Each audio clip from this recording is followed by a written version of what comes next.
नमस्ते, पुनः स्वागत है आप सभी का एक और पेरेंटिंग वर्कशॉप में। पिछली बार हमने किया था खलील जिब्रान के बारे में हमने बात की थी।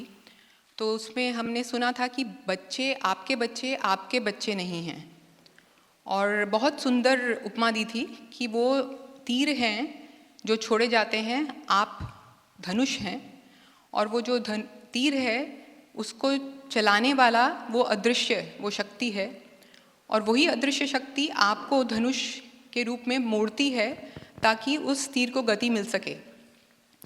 तो वो तीर जो है वो स्वतंत्र है, और ये स्वतंत्रता का जो कॉन्सेप्ट है वो सभी शास्त्रों में दिया गया है। और चाणक्य, जो बहुत आप सभी जानते हैं चाणक्य को, जो अर्थशास्त्र के फील्ड में भी बहुत उनका आगे है, और वो एक राजनीतिज्ञ भी हैं, और उन्होंने परवरिश पर भी बहुत बोला है। तो उन्होंने जैसे चंद्रगुप्त मौर्य को प्रस्थापित किया, तो उन्होंने कहा है कि लालयेत पंचवर्षाणि 10 वर्षाणि ताड़येत प्राप्ते तु षोडशे वर्षे पुत्रम मित्रवत आचरेत। कि पहले 5 वर्ष, लालयेत पंचवर्षाणि, पहले 5 वर्ष कैसे बच्चे का पालन करना है, बहुत ही लाड से करना है, बहुत ही प्रेम से। जैसे आप लड्डू गोपाल करते हैं ना, तो वैसे ही अपने बच्चे में वो कृष्ण, वो परमात्मा देखना है, और बस उसे लाड ही करना है। और अभी हम देखते हैं कि छोटे बच्चे होते तब से ही प्रेशर शुरू हो जाता है कि बेटा 1 to 5 बोलो, बेटा ABCD सुना के दिखाओ। नहीं, उसके साथ केवल हमें प्रेम करना है और उसके साथ खेलना है। वो क्रीड़ा में बहुत कुछ सीखेगा। अभी मॉडर्न रिसर्च भी हुई है जिसमें देखा गया है कि वो खेल में जितना बच्चा सीखता है, उतना ही आप उसको अगर सिखाते हैं कोई भी चीज़, तो उतना उसका सीखने की जो योग्यता है वो कम हो जाती है। तो पहले 5 वर्ष तो आपने ऐसा किया, और ऐसा क्यों किया? क्योंकि वो खेल, उस प्रेम से आपका उसके साथ एक संबंध बनता है। वो आपके पास आता है तो आप ये मत कहो कि अरे ये क्या रोने की बात है। आप उसे अपने पास लो और कहो कि हाँ, मैं समझ सकती हूँ तुम्हें दुख हो रहा है, पर चलो अब इसका क्या करें। ये कहने के बदले में कि अरे ये कोई रोने की बात है क्या, ये तो होता ही है। तो जब तक बच्चे को वो एक वैलिडेशन मिलती है, उसको एक सिक्योरिटी मिलती है, सुरक्षित अनुभव करता है, उसे लगता है हाँ मुझे कोई सुन रहा है, मुझे कोई प्रेम करता है, तो वो जो घनिष्ठ संबंध बनता है वो नींव है हमारे आगे की परवरिश की। फिर 10 वर्षाणि ताड़येत, तो उसको डिसिप्लिन करना है, अनुशासित करना है अगले 10 वर्ष, यानी कि 5 वर्ष से 15 वर्ष तक उसे अनुशासित करने का समय है, वो सिखाने का समय है। पर कैसे सिखाना है? ताड़ना का मतलब उसे पीटना नहीं है, उस पर जोर जबरदस्ती नहीं करनी है।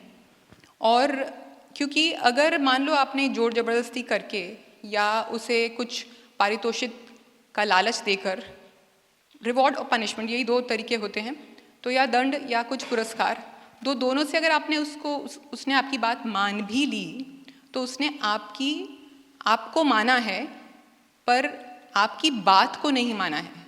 इसमें भेद है। हम कई बार खुश हो जाते हैं कि देखो बच्चे ने बात तो मान ली, लेकिन उस समय के लिए उसने आपकी बात मानी है लेकिन बात को नहीं माना है। भेद क्या है? एक, अगर हम चला रहे हैं अपनी गाड़ी और वहाँ ट्रैफिक पुलिसमैन खड़ा है, तो अगर हम उसको मानते हैं, तो हम दिखता है हमें पुलिसमैन, तो हम रेड लाइट पर गाड़ी रोक देते हैं, लेकिन उसकी बात को हमने नहीं माना है। तो जब वो पुलिसमैन नहीं होगा तब हम स्पीड में निकाल लेंगे, क्योंकि हमें वो समझ नहीं है कि अगर मैं ये नियम तोड़ता हूँ तो उससे उसका परिणाम क्या है।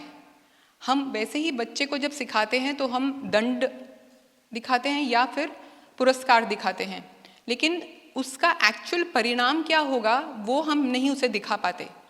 जिस लेवल पर वो समझ सकता है तो वो हम उसे नहीं दिखा पाते, तो यही कमी रह जाती है।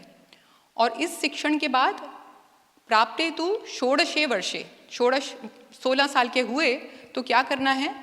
पुत्रम मित्रवत समाचरित, कि आप उसको मित्रवत, एज अ फ्रेंड उसको आप ट्रीट करो। पर आज हम देखते हैं कि 16 साल की या 25 साल, कई बार 35 साल का भी बच्चा हो जाता है तो माँ या पिता उसको वो वैसे ही ट्रीट करते हैं जैसे 5 साल का है। खाना खाया, अरे जूते पहन ले, टोपी पहन के जा। अच्छा, हमारे करियर ऑप्शंस भी पेरेंट्स थोड़े डिक्टेट करते हैं। किससे शादी करनी, वो भी अरेंज मैरिज अगर अपनी तरफ से कर ली तो वो एक गलत बात हो जाती है। पर ये हमारी संस्कृति नहीं है। आप हमारी संस्कृति में देखें तो स्वयंवर हुआ करता था, तो जो कन्या को भी अधिकार है स्वयंवर, अपना वर चुनने का, तो केवल लड़कों को ऐसा नहीं है। और साथ ही साथ हमारी संस्कृति में 4 आश्रम हैं। तो सबसे पहले हमारा ब्रह्मचर्य आश्रम है, फिर गृहस्थ आश्रम है, उसके बाद आता है वानप्रस्थ आश्रम। तो जहाँ हमारे बच्चे अपने गृहस्थ में प्रवेश करते हैं तो हमें वानप्रस्थ में जाना है। तो वो जो मोह है वो हमें छोड़ना है। लेकिन अभी जो सब झगड़े होते हैं वो किस लिए होते हैं कि हम सास ससुर बन गए, लेकिन अभी भर भी वो कंट्रोल वो हमें जो है वो छोड़ना नहीं है। तो इसीलिए सब समस्या होती है। तो अगर हम अपने ही दर्शन देखें, और हम यहाँ वर्कशॉप्स में अन्य अन्य दर्शनों में देखते हैं, और सब में वही तार है। वो प्रेम होना चाहिए, पहले प्रेम होगा बच्चे के साथ 5 साल, वो आप ट्रस्ट बिल्ड कर रहे हो, एक विश्वास, एक उसे सुरक्षित अनुभव करवा रहे हो, और फिर वो आपको अगले तभी वो आपको देगा अधिकार अगले 10 वर्षों में उसे गढ़ने का, और आप उसे शिक्षा दे सकते हो। और फिर आप उसे मित्रवत, क्योंकि मित्र तभी होता है जो हमारे समकक्ष होता है, तो उतनी उसकी एबिलिटी होनी चाहिए, उसका कौशल होना चाहिए, न केवल कार्य कुशलता पर व्यवहार कुशल भी होना चाहिए, भावनात्मक स्थिरता भी होनी चाहिए। तो ये सब तो उसकी कुशलता की बात हुई। और फिर जो हमारा भावनात्मक उसके साथ संबंध है, अगर हमने उसके साथ फ्रेंडशिप नहीं बनाई है पहले 15 वर्षों में, तो वो उसके बाद हम चाहें भी कि उसका फ्रेंड बने, लेकिन वो हमें फ्रेंड नहीं मानेगा। तो आज जो हम सुनने वाले हैं फ्रेडरिक नीचे, जो एक जर्मन दार्शनिक हैं थे, और बहुत ही उनका अध्ययन जो था और जो उनका लेखन है बहुत ही गूढ़ है, और वो 55 वर्ष ही जिए, लेकिन उसमें इतना उन्होंने कार्य किया। और आप देखेंगे कि बहुत सारे सिद्धांत हमारे दर्शन से भी मिलते हैं, कुछ भिन्नताएं हैं। और डॉक्टर विवेक ने पाश्चात्य दर्शन का अध्ययन भी किया है और भारतीय दर्शन का भी अध्ययन किया है, तो वो हमें बता पाएंगे कि क्या समानताएं हैं। और वो खासकर फ्रेडरिक नीचे बात करते हैं इंडिपेंडेंस की, एक स्वतंत्रता की, एक मुक्त विचार की।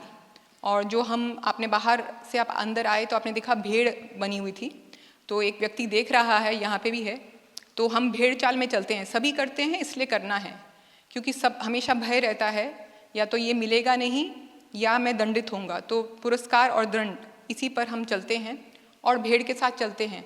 तो कैसे उससे अलग होना, कैसे मुक्त विचार करना, आज हम सुनेंगे।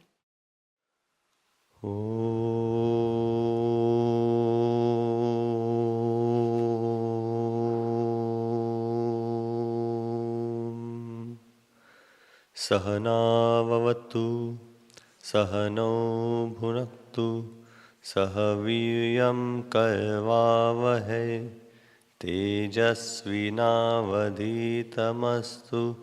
मा विद्विषावहै। ओम शांति शांति शांति।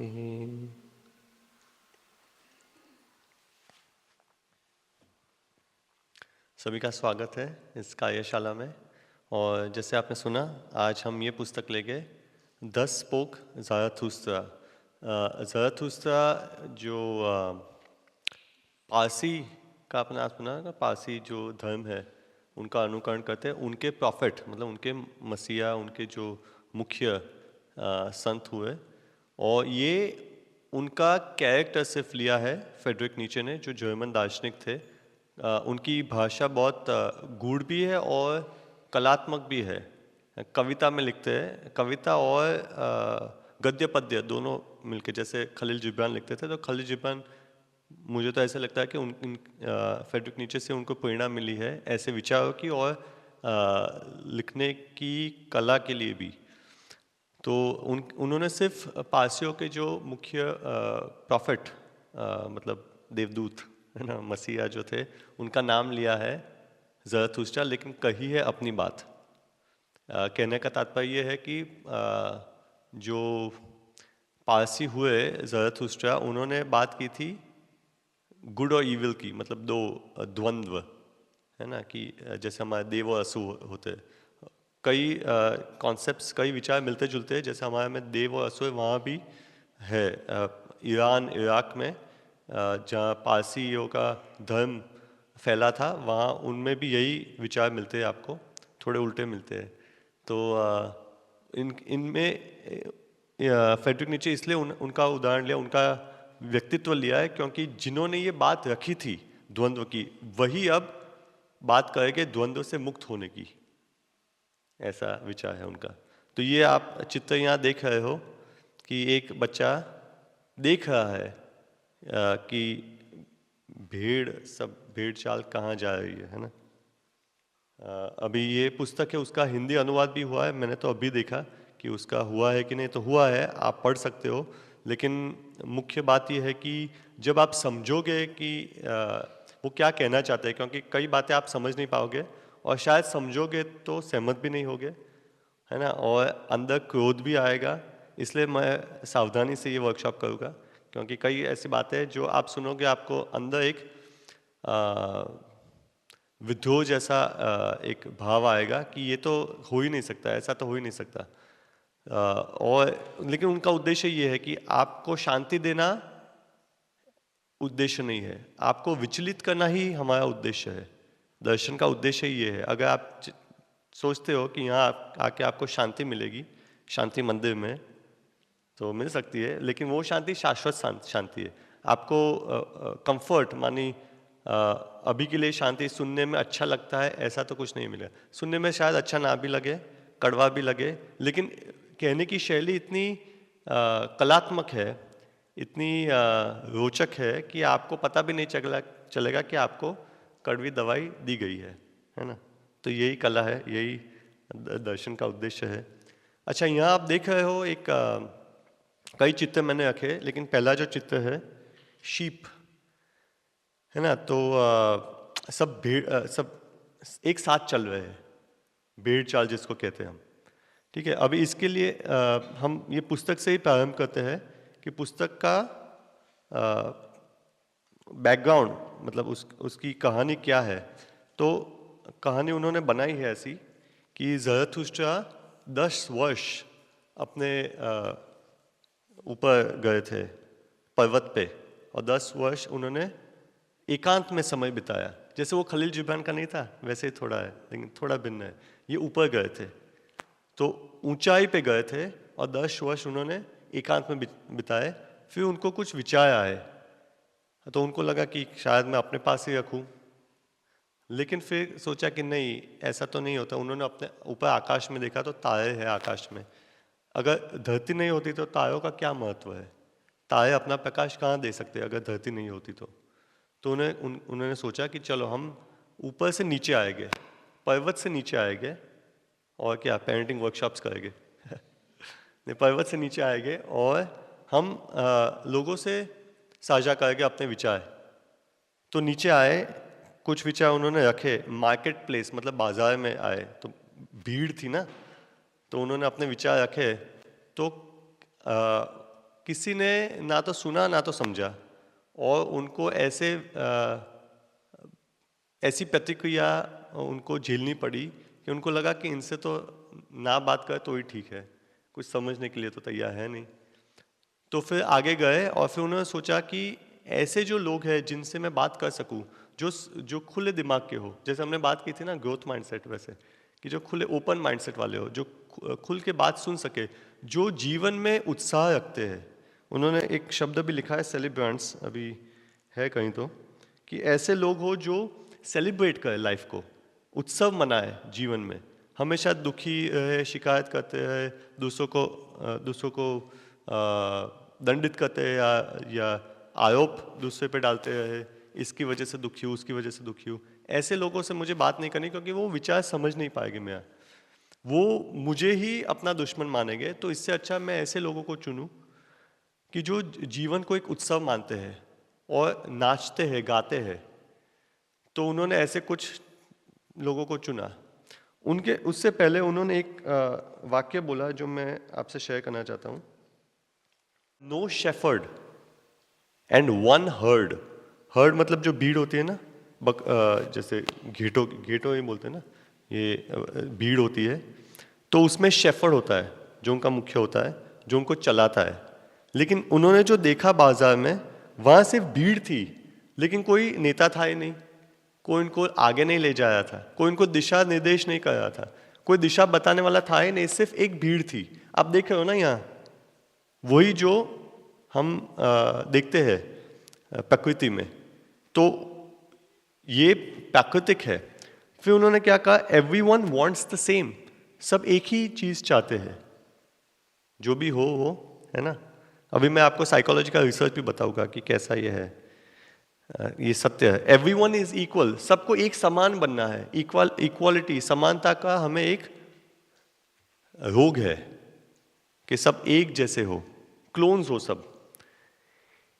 He who has other sentiments, कुछ अलग सोचता है, goes voluntarily into a mad house, वो अपने आप पागल खाने में चला जाता है ना। क्योंकि वो देखता है कि भीड़ एक बाजू जा रही है, अगर उसको उसके विचार कुछ अलग है, कुछ अलग कर रहा है, तो उसको अपने आप पे ही संदेह होने लगता है और अपने आप वो पागल खाने में चला जाता है कि दोष में ही है, क्योंकि 99% से ज्यादा लोग तो इसी दिशा में जा रहे हैं, तो यही सही होगा। अभी मैंने एक आर्टिकल लिखा था 2 वर्ष पूर्व, तो वो मुझे याद आया, तो मैं आप कहता हूँ। उसमें मैंने कहा था कि प्रकृति में ये ठीक है, जैसे प्रकृति में चलता है, लेकिन संस्कृति में ये नहीं चलेगा। क्यों? देखो, प्रकृति देखने वाले कितने हैं जो ध्यान से देखते हैं? है कोई जो प्रकृति को ऑब्जर्व करता है? नहीं। ठीक है, अभी नेक्स्ट टाइम आप देखना, अगली बार आप बाहर जाओ तो प्रकृति को ध्यान से देखना कि कैसे पशु पक्षी कीड़े तक कैसे बिहेव करते हैं। तो इसमें मेरे विचार ये थे कि कुछ स्पीशीज, मतलब कुछ जीव जंतु ऐसे हैं जो अपने बचाव के लिए भीड़ में चलते हैं। ठीक है, उदाहरण के रूप से आप प्लेन्स, सवानास अफ्रीका में देखो तो वहाँ एक शेर होता है, वो भीड़ में नहीं चलता है, वो अकेले चलता है, क्योंकि वो तो खाने के लिए गया है ना। लेकिन जो उसका खुराक है, जिसका वो शिकार करेगा, असुरक्षा उसको है। जैसे ज़ीब्रा हो गए। अभी ज़ीब्रा तो वहाँ का रंग क्या है जमीन का? ब्राउन, और इतने पेड़ पौधे भी नहीं है। और ज़ीब्रा का कलर क्या है बताओ? ब्लैक और वाइट। तो वो तो दिखेगा ना, स्पष्ट दिखेगा। अगर आप वो कुछ जानवर को देखो तो वो मैच हो जाते हैं बैकग्राउंड से, तो पता नहीं चलता है, तो अपने आप को सुरक्षित पाते हैं। लेकिन ज़ीब्रा तो स्पष्ट दिखेगा, तो फिर अपनी सुरक्षा कैसे करेगा? वो एक दूसरे के साथ भीड़ में चलेंगे तो पता ही नहीं चलेगा। जो शेर है, अभी एक को ही पकड़ेगा, मानो 50 ज़ीब्रा है तो एक को ही पकड़ेगा, तो चांसेस कम हो गए ना आपके शिकार बनने के। तो ये इसको कहते हैं सेफ्टी नंबर्स। जितनी भीड़ ज्यादा उतनी सुरक्षा ज्यादा।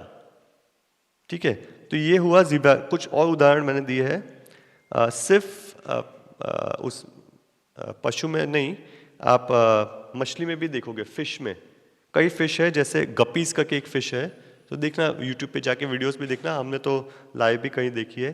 तो वो भीड़ में चलते हैं, तैरते हैं भीड़ में, उसको स्कूलिंग कहते हैं। इसको हर्ड इंस्टिंक्ट कहते हैं, उसको स्कूलिंग कहते हैं। फिर आप ऊपर देखना, कभी पक्षियों को देखना, देखा है कैसे भीड़ में चलते हैं? ठीक है, उसको फ्लॉकिंग कहते हैं, सब पक्षी साथ में चलते हैं। इंसेक्ट्स, वो जंतु होते हैं, वो मधुमक्खी को देखना, उसको हाइव मेंटालिटी कहते हैं। कॉलोनीज होती है उनकी, कॉलोनीज।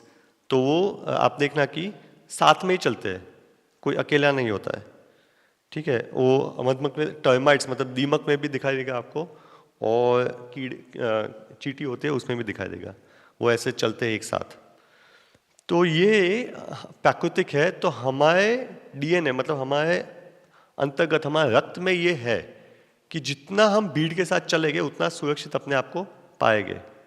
तो प्रकृति में तो इसकी कोई समस्या नहीं है, क्योंकि प्रकृति में ये सत्य है। लेकिन समाज में, संस्कृति में ये समस्या बन जाती है। क्यों? क्योंकि भीड़ को पता ही नहीं कौन सी दिशा में जा रहा है।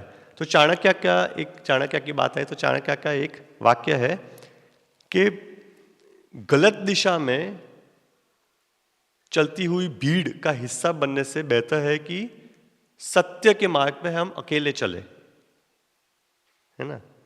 अभी भीड़ कई बार सही दिशा में हो सकती है, लेकिन कई बार ज्यादातर गलत दिशा में होती है। तो उस समय आप क्या करोगे? कुछ रिसर्च भी हुआ है, जैसे यहां में लिखा है शीप इन ह्यूमन क्लोथिंग। दिखते हम मनुष्य जैसे हैं, लेकिन अंदर से हम शीप है। जो आप देखते हो प्रकृति में जानवर जो है, पशु है, वो पशु प्रकृति हमारे अंदर है, सिर्फ शरीर मनुष्य का है। तो हमारा अनुकरण, हमारा आचरण पशु जैसा ही होता है। हम सुरक्षा चाहते हैं। और इसमें कुछ ये जो फ्रेज है मैंने कोट्स में रखा है, क्योंकि ये साइकोलॉजी के एक्सपेरिमेंट से आया है। कुछ यूनिवर्सिटीज़ ने एक्सपेरिमेंट्स किए। उन्होंने कुछ लोगों को लिया, 100-200 लोगों को एक हॉल में, ऐसे बड़े हॉल में उनको इकट्ठा किया, और फिर उनमें से उन्होंने 2 लोगों को सिर्फ पहले से कह दिया था कि आपको इस दिशा में चलना है, और बाकी के लोगों को और सबको, किसी को पता नहीं था, और सबको बोला कि आप कहीं भी जा सकते हो, किसी भी दिशा में, किसी भी मार्ग पे कहीं भी जा सकते हो, आपको स्वतंत्रता है। और वो 2 लोग जो थे, वो अपने मार्ग पे चलने लगे और बहुत आत्मविश्वास के साथ चल रहे थे। तो धीरे धीरे क्या होने लगा कि जो मार्ग पे वो 2 चल रहे थे, वही मार्ग पे 95% से ज्यादा, शायद करीबन 99% तक लोग उसी मार्ग पे चलने लगे, उसी दिशा में, उसी पैटर्न में घूमने लगे, क्योंकि 2 लोग ऐसे थे जो आत्मविश्वास के साथ चल रहे थे। अभी उनको स्वतंत्रता दी थी कि कहीं भी आप जा सकते हो, जैसे भी जाना है जा सकते हो, बैठ भी सकते हो, चल भी सकते हो, कुछ भी कर सकते हो। लेकिन क्योंकि कुछ ऐसे लोग थे जिन्होंने दिशा बना दी थी, उसमें कोई सही गलत नहीं था, लेकिन देखने लायक चीज़ ये है कि लोग उसी मार्ग पे चलने लगे। आप किसी भी रेस्टोरेंट को देख लो, 2 रेस्टोरेंट हो, आप कोई नए शहर में गए हो और 2 रेस्टोरेंट हो, है ना, आपको खाना है, एक में खाली, एक में कोई है नहीं, खाली है, और दूसरे में भीड़ है, आप कहाँ जाओगे? भीड़ में ही जाओगे, सब उसमें ही जाओगे। क्यों? क्योंकि हम क्या मानते हैं कि जहाँ भीड़ है वहाँ खाना अच्छा होगा। क्या हो अगर मैं कहूँ कि जो खाली रेस्टोरेंट है वो बुक हुई है, कोई बड़े एक्टर आने वाले अपने क्रू के साथ, और उसमें अच्छा खाना है, आपको तो पता है, आप तो नए शहर में हो, वो बुक हुई इसलिए वो खाली है। अब ये पता चलेगा तो पूरा दृष्टिकोण बदल जाएगा। अरे मैं तो उस ढाबे पे जाऊँ जहाँ तो खाना अच्छा नहीं, उसके बाजू में इतनी बड़ी रेस्टोरेंट है जहाँ एक्टर्स आते हैं, और वो भी एक बड़ा प्रश्न चिन्ह है कि वो जाते तो क्या पता क्यों ऐसा कि वहाँ खाना अच्छा ही होगा, उनको अच्छा लगता होगा। तो हमारा दृष्टिकोण बदलता है जब हमको डेटा और मिलता है, लेकिन ज़्यादातर हम सोचते नहीं हैं, प्रश्न नहीं करते। तो जहाँ भीड़ जाते हैं हमको लगता है यहीं पे अच्छा होगा प्रोडक्ट, है ना। तो एडवर्टाइजिंग इसका लाभ उठाती है। वो क्या करती है, जैसे वो 2 रेस्टोरेंट का ही देख लो, वो जो दूसरी रेस्टोरेंट है, अगर वो समझती है, उसका जो फाउंडर, उसका जो ओनर है, मैनेजर है, वो बुद्धिमान है और उसने वर्कशॉप्स अटेंड किए हैं, और वो समझता है कि मनुष्य का मन कैसे चलता है, तो वो क्या करेगा, वो कुछ लोगों को हायर करेगा, 10-15 ऐसे लोगों को जो पहले से वहां बैठे, उनको पैसा दे देगा, दिखाना है कि भीड़ है यहाँ, समझे। तो पहले से ही भीड़ दिखा, वो भीड़ नकली भीड़ है, उन्होंने बनाई है ऐसी भीड़ आपको दिखाने के लिए। अब एक बार वो मोमेंटम चालू हो गया, मतलब एक बार लोगों को आना प्रारंभ हो गया, तो फिर उसका रुकना मुश्किल है। तो पहले ही ग्रुप साइकोलॉजी पढ़ के अगर कोई ऐसी मार्केटिंग करे तो वो लोगों को आकर्षित कर सकता है। कई ऐसे फेस्टिवल्स हैं, धार्मिक उत्सव भी होते हैं, जहां वो लोग एक्टर्स को बुलाते हैं। क्यों? धर्म में क्या लेना था एक्टर एक्ट्रेस का? बॉलीवुड एक्टर्स आते हैं, क्रिकेटर्स आते हैं, उनको क्यों बुलाते हैं गणेश उत्सव में? भीड़ इकट्ठा करने के लिए, क्योंकि कोई गणेश के लिए तो आता नहीं है, गणेश पूजा करने के लिए आता है, गणेश की प्रार्थना करने के लिए आता है। नहीं, हम तो आते हैं डांस देखने के लिए, एंटरटेनमेंट देखने के लिए। तो उसके लिए लोग आते हैं और भीड़ ऐसे बढ़ती रहती है और बोलते हैं कि हमारा गणेश उत्सव बहुत धूमधाम से चल रहा है। गणेश उत्सव चल ही नहीं रहा है, ठीक है, आपका बॉलीवुड का कुछ चल रहा है, क्रिकेट का कुछ चल रहा है, IPL का चल रहा है, लेकिन उसमें कोई तथ्य नहीं है, कोई सत्य नहीं है, कोई सार नहीं है, लेकिन आपने ऐसी इमेज, ऐसी छवि बनाई है अपनी, इसको बोलते हैं मार्केटिंग गिमिक्स। तो ये बहुत बड़ा फील्ड है, आपको हमको ये करना नहीं है, लेकिन समझना है, क्योंकि हम इसके शिकार बन जाते हैं। अगर हम सोच नहीं पाते तो वही प्रोडक्ट खरीदते जो सब खरीदते, कभी प्रश्न नहीं लगाते कि इसमें क्या लिखा है। आपको हमने कई वर्कशॉप्स किए हैं ना आपके साथ प्रोडक्ट्स के बारे में, प्रोडक्ट का लेबल पढ़िए, कितने लोग पढ़ते हैं? कोई नहीं पढ़ता। अगर उसमें ब्रांडिंग होगा, किसी एक्टर ने कहा कि ये अच्छा प्रोडक्ट है, वो एक्टर खुद वो खाता नहीं होगा, लेकिन वो दूसरों को बेचता है। तो ये हो गई हर्ड मेंटालिटी, इसको हाइव मेंटालिटी भी बोलते हैं, मॉब मेंटालिटी भी बोलते हैं। मॉब मतलब झुंड। अभी प्रकृति में तो चलेगा, संस्कृति में देखो, एक मैंने यहाँ चित्र रखा है, उसमें भीड़ एक बाजू चल रही है और एक व्यक्ति जो है, जैसे मैंने कहा वो रिसर्च में, एक व्यक्ति अपनी दिशा चुन लेता है और आत्मविश्वास के साथ चलता है, लेकिन वो कहाँ जा रहा है? वो तो गिर रहा है, खाई से वो गिरेगा, तो बाकी का क्या होगा? सब गिरेंगे, है ना। लेकिन किसी ने सोचा ही नहीं, किसी ने प्रश्न किया ही नहीं। ऐसा ही उदाहरण हमारे शास्त्रों में मिलता है।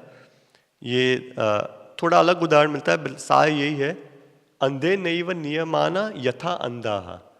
जो एक अंधा व्यक्ति है, अभी यहाँ इतना दिखाने के वजह हमने ब्लाइंड फोल्ड, आंखों पे पट्टी रखी है, कि जिसकी आंखों पे पट्टी है वो किसी को क्या दिशा निर्देश करेगा? और वो चल रहा है आत्मविश्वास के साथ, और बाकी के लोग वो भी आंखों के पे पट्टी बांध के ही चल रहे हैं और उसका अनुसरण कर रहे हैं।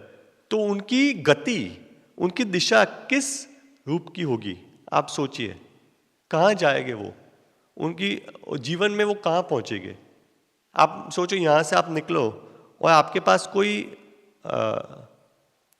ध्येय हो ही नहीं, कोई गंतव्य हो ही नहीं, कहाँ जाना है? तो आप कहाँ जाओगे? कहाँ पाओगे अपने आप को? घूमते रहोगे। तो उसमें लिखा है कि अविद्यायाम अंतये वर्तमाना। ये लोग अविद्या में घूमते हैं। अविद्या मतलब अंधकार, घोर अंधकार में घूमते हैं। अविद्यायाम अंतये वर्तमाना स्वयं धिया पंडितम मन्यमाना। लेकिन अपने आप को क्या समझते हैं? पंडित समझते। इतना तो संस्कृत आपको भी आ गया, इतना बच्चे भी पढ़ते हैं तो आपको भी आ गया। अपने आप को पंडित है, कुछ नहीं उनमें, ना कोई ज्ञान है, ना कोई अनुभव है, ना कोई बोध है किसी भी तत्व का, लेकिन अपने आप को पंडित समझते हैं। दंधम्यमाना पयंती मूढ़ा। उनकी दिशा कैसी होती है? दंधम्यमाना, गोल गोल घूमते हैं, है ना। उनके आगे नहीं जाते हैं, गोल गोल घूमते हैं। अंधे नैव नियमाना यथा अंधा, क्योंकि अंधे लोग मतलब पट्टी बांधे हुए गांधारी जैसे, वो 100 बच्चों का जन्म करते हैं। अभी ये 100 बच्चों की दिशा क्या होगी, है ना? उसका कोई अधिकार है 100 बच्चों को जन्म देने का? अभी इसमें आएगा, एक चैप्टर है पूरा कि आपका क्या अधिकार है बच्चे का जन्म देने का। आप अधिकारी हो? आपने सोचा कुछ? क्यों बच्चे का जन्म कर रहे हो? इस दुनिया में बच्चे को ला क्यों रहे हो? आपका उद्देश्य क्या है? क्या चाहते हो आप बच्चे के साथ? कि आपकी कहानी वो पूरी करे, आपकी जो महत्वाकांक्षा है वो बच्चे पूरी करे, क्योंकि आपकी अब उम्र हो गई, अब आप स्पोर्ट्स नहीं खेल सकते, डांस नहीं कर सकते, या जो भी नहीं कर सकते, तो अब बच्चा करेगा। तो आपका उद्देश्य क्या है, वो आगे आएगा चैप्टर। तो इसमें ऐसी कई रिसर्च प्रोजेक्ट्स हुए हैं जिसमें वो लोग पहले से किसी को कह देते कि आप ये करो, और फिर देखते कि बाकी के लोग क्या करते, तो सब उनका अनुकरण करते, गतानुगति चलते हैं। और ये हमारे समाज में फैल रहा है।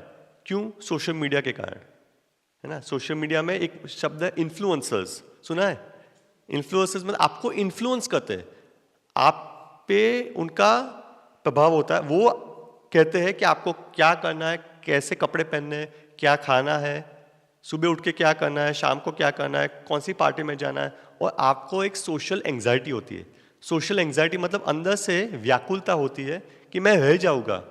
ऐसा बड़ा चढ़ा के दिखाते हैं कि इतने व्यूज आ गए, इतने लोग आ गए, तो जितनी भीड़ होती है आपको लगता है कि मुझे तो वहाँ होना चाहिए।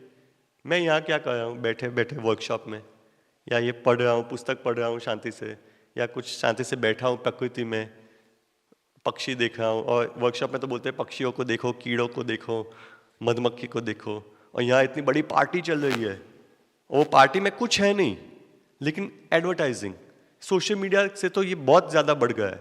जितना भी आप देखोगे रील्स और ये वीडियोस वगैरह, वो क्या होते हैं, शॉर्ट फॉर्म, है ना, लॉन्ग फॉर्म की तो कोई किसी में वो है ही नहीं धैर्य कि हम 2 घंटे का कोई प्रोग्राम देख सके। तो शॉर्ट फॉर्म रील्स मतलब फटाफट देखते हो और उसमें अरे ये भी रहेगा, ये भी रहेगा, ये भी, तो आपके मन में कितनी व्याकुलता होगी। अभी आप कैसे कुछ पा सकोगे जीवन में? उन्होंने तो पा लिया, जो आपको ये बेच रहे हैं उनका तो काम ही है बेचना, तो पैसे उनको तो मिल गए। ये ज्यादातर इन्वेस्टमेंट में भी होता है, जो इन्वेस्ट करते हैं ना पैसा आप, स्टॉक मार्केट, उसमें भी होता है। जिस स्टॉक में लोग, एक व्यक्ति बाय करता है, 2 व्यक्ति बाय करते हैं, 3, सभी लोग फिर उसी में बाय करते हैं, उसी स्टॉक को बाय करते हैं। क्यों? कभी रिसर्च किया नहीं, रिसर्च कभी किया नहीं कि ये स्टॉक बढ़ेगा कम होगा, कुछ रिसर्च किया नहीं, सिर्फ देखा कि कितने लोगों ने स्टॉक लिया और ले लिया। तो ऐसे जब स्टॉक मार्केट क्रैश होता है तो फिर क्या आप कहाँ होगे और आप किसको दोषी ठहराओगे? अपने आप को। वो भी आप में जिम्मेदारी आप लेने की क्षमता नहीं होगी। तो इसमें मैंने बहुत उदाहरण दिए हैं कि सोशल मीडिया भी है, एडवर्टाइजिंग भी है। सोशल मीडिया में मैंने कंपनीज की बात की, सोशल मीडिया में मैं व्यक्तियों की बात करता हूँ। जब वेकेशन पे जाते हैं तो क्या दिखाते हैं कि हम कितना, हमें दुख झेलना पड़ा, ट्रैवलिंग कितना कष्टपूर्ण था, या खाने में कितनी तकलीफ हुई, ये सब दिखाते हैं सोशल मीडिया पे। कभी नहीं दिखाएंगे। क्या दिखाएंगे? हंसते हुए फोटो, है ना, ऐसे नाचते हुए, और ऐसे फोटो। अच्छा, कुछ फोटोज तो फेक होते हैं, वो बैकग्राउंड फेक होता है। एक हुआ था ऐसा बीच में, दिखाते थे ऐसे जैसे कोई आसमान में कोई वो हो, झूला हो, तो सब जाते थे, और जाते पता चला वहां तो एक स्टूडियो है, वहां फोटो ले लेते हैं और फिर वो होता है ना स्टूडियो, ऐसे पीछे बैकग्राउंड रख देते हैं। अभी आप तो उल्लू बन गए, आप बेवकूफ बन गए, तो अभी बता तो नहीं सकते ना, अहंकार भी इतना है कि बता नहीं सकते। तो आप क्या करोगे? वो फोटो आप भी पोस्ट करोगे कि मैं वहां जाके आया, फिर दूसरा कोई आएगा वहां आपके जैसा ही बेवकूफ, वो जाएगा, तो अपने जैसे और बेवकूफ बनाओ।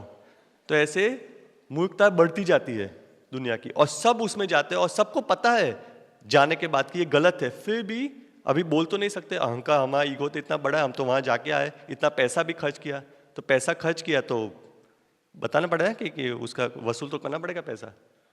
तो ऐसे ही दुनिया चलती रहती है ना। तो ये हमारे उपनिषद में लिखा हुआ है।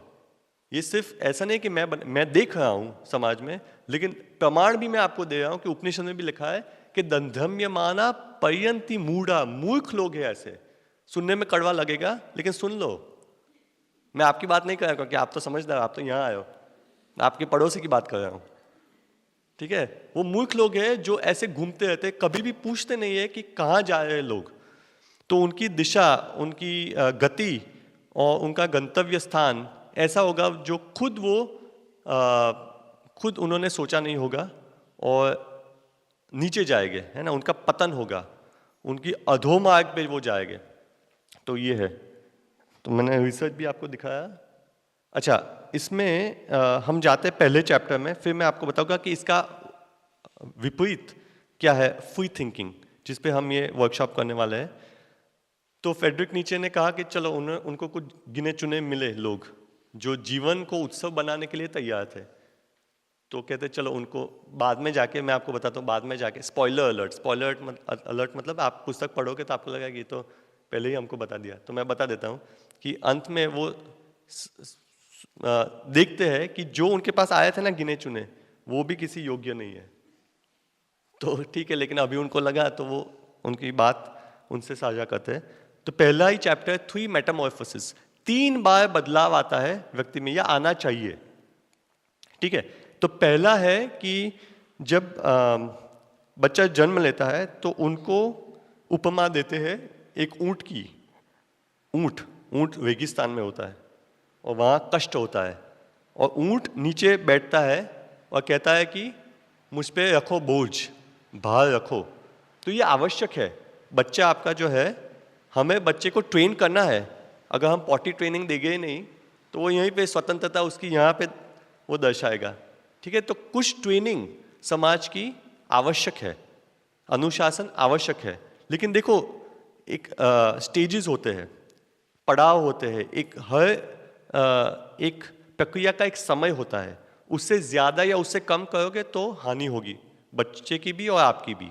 तो पहले आप उसको ट्रेनिंग दो, क्या करना है क्या नहीं करना है। तो ऊंट की तरह वो बैठता है, मतलब पहला जो स्टेज है, पहला पड़ाव है, वो ऊंट है, बैठता है, कहता है कि मुझ पे बोझ दो, मुझे बोझ दो, जितना बोझ देना है दो। तो बोझ झेलता है, खड़ा होता है, रेगिस्तान में अकेला चलता है ना। रेगिस्तान में तो कोई है नहीं, वहाँ भीड़ कोई नहीं है, ऊंट कभी भीड़ में नहीं देखोगे आप।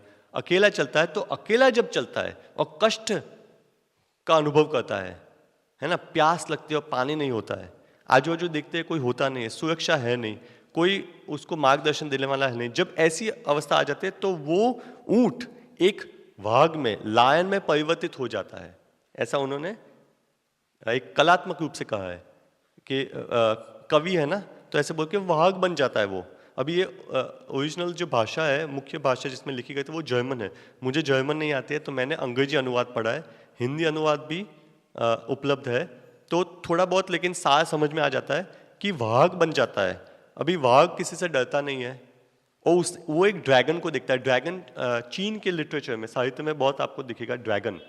तो एक इमेजिनरी मतलब सोचा हुआ एक प्राणी है ना, ऐसा अपनी कल्पना से, कल्पनात्मक है, कोई वास्तविक नहीं है। लेकिन ड्रैगन के हर एक स्केल पे उनकी स्किन नहीं होती, स्केल्स होती है, ऐसे ऐसे एक एक स्केल्स होती है। तो एक एक स्केल पे लिखा है दाउ शैल्ट, मतलब ये करना है, ये नहीं करना है, ये करना है, ये नहीं करना है। तो वाघ जाता है एक एक स्केल, क्योंकि उसमें शक्ति है। शक्ति कहाँ से आई है? ऊंट बनने से। लेकिन अभी पूरी जिंदगी ऊंट ही रहेगा, तो उसके जीवन का उद्देश्य क्या है, उसके जीवन का लक्ष्य क्या है, उसका जो उसकी क्षमता थी वो कहाँ बाहर आई? तो जब वो वाघ बन गया, शेर बन गया, तो एक एक स्केल उसने निकाली, उस जिस पे लिखा था ये करना है तुझे, ये नहीं करना है, ये करना है, ये नहीं करना है। वो कौन कहता है? माता पिता कहते हैं, समाज कहता है, टीचर्स कहते हैं, सब यहीं पे बैठे हैं, तो मैं सबको ही कहता हूँ, है ना। हमारा धर्म भी कहता है, धर्मशास्त्र भी कहता है, सब यही कहते हैं कि क्या करना चाहिए, क्या नहीं करना चाहिए, क्या करना चाहिए, क्या नहीं करना चाहिए। लेकिन कोई सोचने की तो बात करता नहीं है कि क्यों करना चाहिए। तो वाघ वो है जो सब निकालता है। क्यों?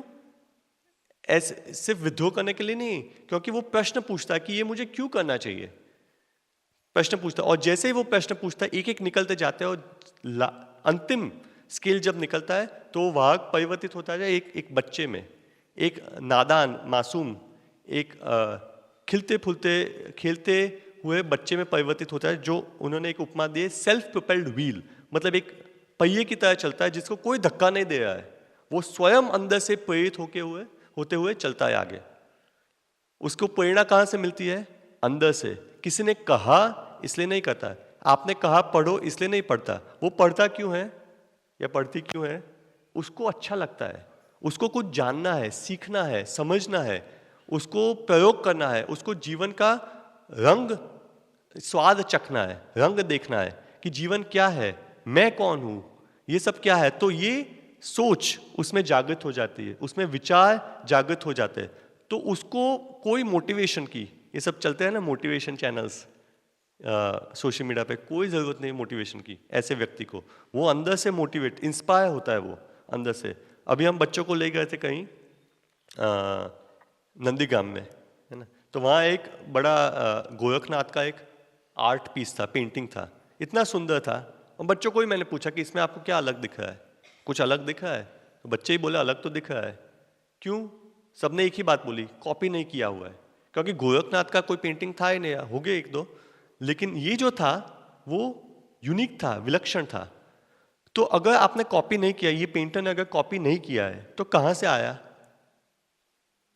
हमने फिर पूछा, खुद उन्होंने प्रार्थना की, है ना, ध्यान किया गोरखनाथ पे, प्रेरणा आई अंदर से, तब जाके ये पेंटिंग आया। और पेंटिंग कैसे पता चलता है? एक बच्चे को भी पता चलता है कि ये कॉपी नहीं है। कैसे? उसमें से जो भाव आता है, वो जो गोरखनाथ की आंखें उसने की थी, उसमें इतनी करुणा थी, इतना प्रेम था, इतनी तेजस्वी आंखें बताई थी कि पता चल जाता है कि ये कॉपी हो ही नहीं सकता है। और मैंने बच्चों को कई पेंटिंग्स दिखाई है जो बहुत मूल्यवान है ना, जैसे पाब्लो पिकासो या रेम्ब्रांड या वैन गो, ऐसे बड़े बड़े पेंटर्स हैं। और एक जैक्सन पोलॉक का अमेरिकन पेंटर्स है, ड्रिप पेंटिंग करता है। ऐसे पेंट पहले थे, वो क्या करते थे? ड्रिप पेंटिंग उन्होंने इन्वेंट की थी टेक्निक। तो पेंट ऐसे फेंकते थे। अभी क्या हुआ, उसकी एक कथा भी है। तो वैसे तो ऑर्डिनरी पेंटर थे, लेकिन और बहुत मेहनत की थी वो। जैसे हमने वो ग्रोथ माइंडसेट का कहा था ना, वैसे उन्होंने कुछ जन्मजात पेंटर नहीं थे, लेकिन इतनी मेहनत की थी जितनी जिसकी कोई हद नहीं है। इतनी मेहनत करने के बाद वो जो पेंटिंग करते थे, वो जो उस समय की स्टाइल थी पेंटिंग की, वही करते थे और चलता था पेंटिंग।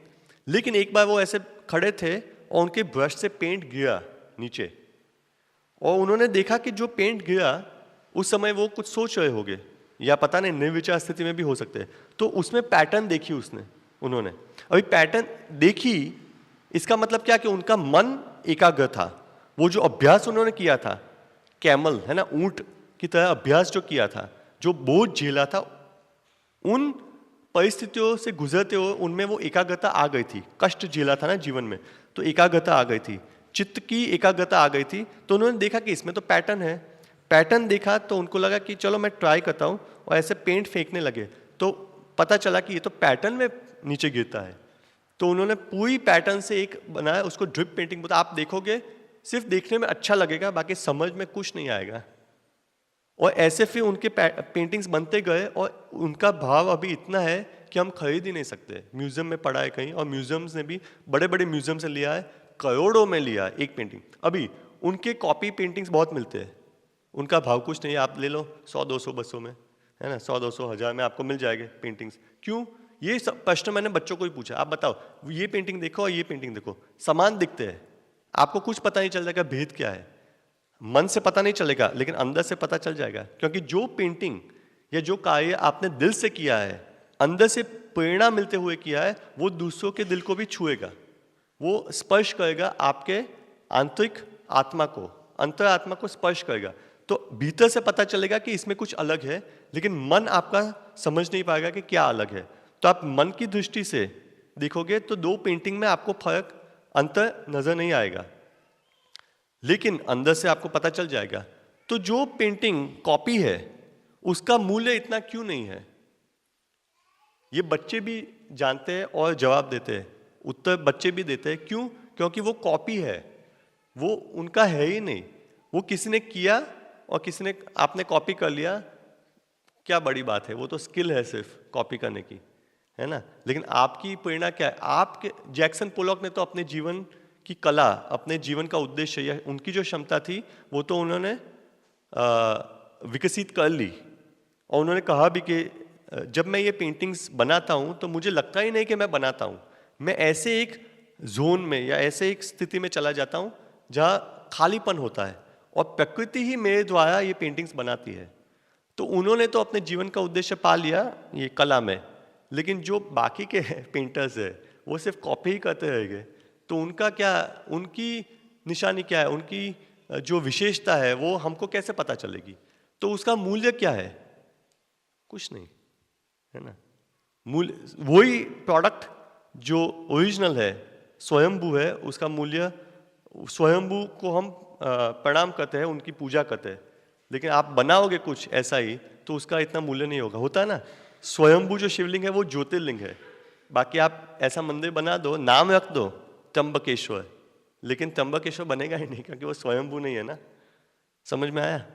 तो ये 3 स्तर उन्होंने बताया है। ज्यादातर लोग ऊंट ही रह जाते हैं, बोझ झेलते रहते हैं जीवन का, आगे बढ़ ही नहीं पाते। क्यों? वो जो अगला पड़ा हुआ है प्रश्न करने का, वहां पे जा ही नहीं पाते। और थोड़े बहुत जो प्रश्न करते हैं वो डर जाते हैं, इसलिए वो जो निर्दोष बच्चे का स्टेज है उस तक तो कोई जा नहीं पाता है। तो ये हमने यहाँ लिखा है फ्री थिंकिंग। जो भीड़ चाल है उसके विपरीत एक विकल्प हम आपको दे रहे हैं, फ्री थिंकिंग। फ्री थिंकिंग का मतलब क्या है? स्वतंत्र सोच। और हमारा जो शारदा बाबा का ध्येय वाक्य है, आप सबको तो पता ही होगा, सा विद्या या विमुक्त है, जो आपको मुक्त करे, जो आपको बांधे नहीं सोचने पे कुछ कि ऐसा ही सोचो वैसा ही सोचो। फ्री थिंकिंग, आप कुछ भी सोचने के लिए स्वतंत्र हो। किस आधार पे आपको सोचना है? अपने बुद्धि के आधार पे देखना है, मतलब ऑब्जर्व करना है, प्रश्न पूछने हैं, और एविडेंस देखना है कि इसका सबूत क्या है। इसको कहते हैं लॉजिकल रीजनिंग, क्रिटिकल थिंकिंग। ये हम आगे लाएंगे। 2 स्किल्स है, क्रिटिकल थिंकिंग और क्रिएटिव थिंकिंग। इससे आपकी बुद्धि तीक्ष्ण होती है।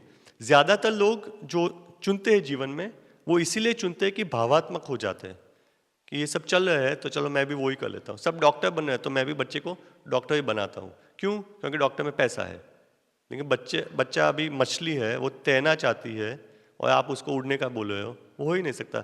थोड़ा बहुत उड़ेगी तो भी वापस पानी में ही आ जाएगी, और ज़्यादा ज़बरदस्ती करोगे तो वो डिप्रेशन में आ जाएगी और मर जाएगी। मछली पानी के बाहर आएगी ज़्यादा तो क्या होगा? घुटती रहेगी। तो ये जो थिंकिंग है, think independently for one self. आप सोचो आपके विचार क्या है। कितने अभी मैं अगर आपको बोलूँ, आप आंख बंद करके सोचो कि आपके जो विचार है वो कहाँ से आए हैं। 99% से ज़्यादा सब बाहर से आए हैं। किसी ने कहा है आपको, आपके परिवारजनों ने कहा है, आपके माता पिता ने कहा है, पुस्तक में कहीं पढ़ा है, न्यूज़पेपर में पढ़ा है, टीवी में देखा है, सोशल मीडिया में देखा है, आपके शत्रुओं ने कहा होगा आपको कि तू तो ऐसी है, तू तो वैसा है, तो आप वही सोचते रहते हो। तो आपके विचार उधार के विचार है। एक भी विचार आपका स्वयं का है ही नहीं जो बाहर से ना आया हुआ हो। स्वयं का विचार कैसे होता है?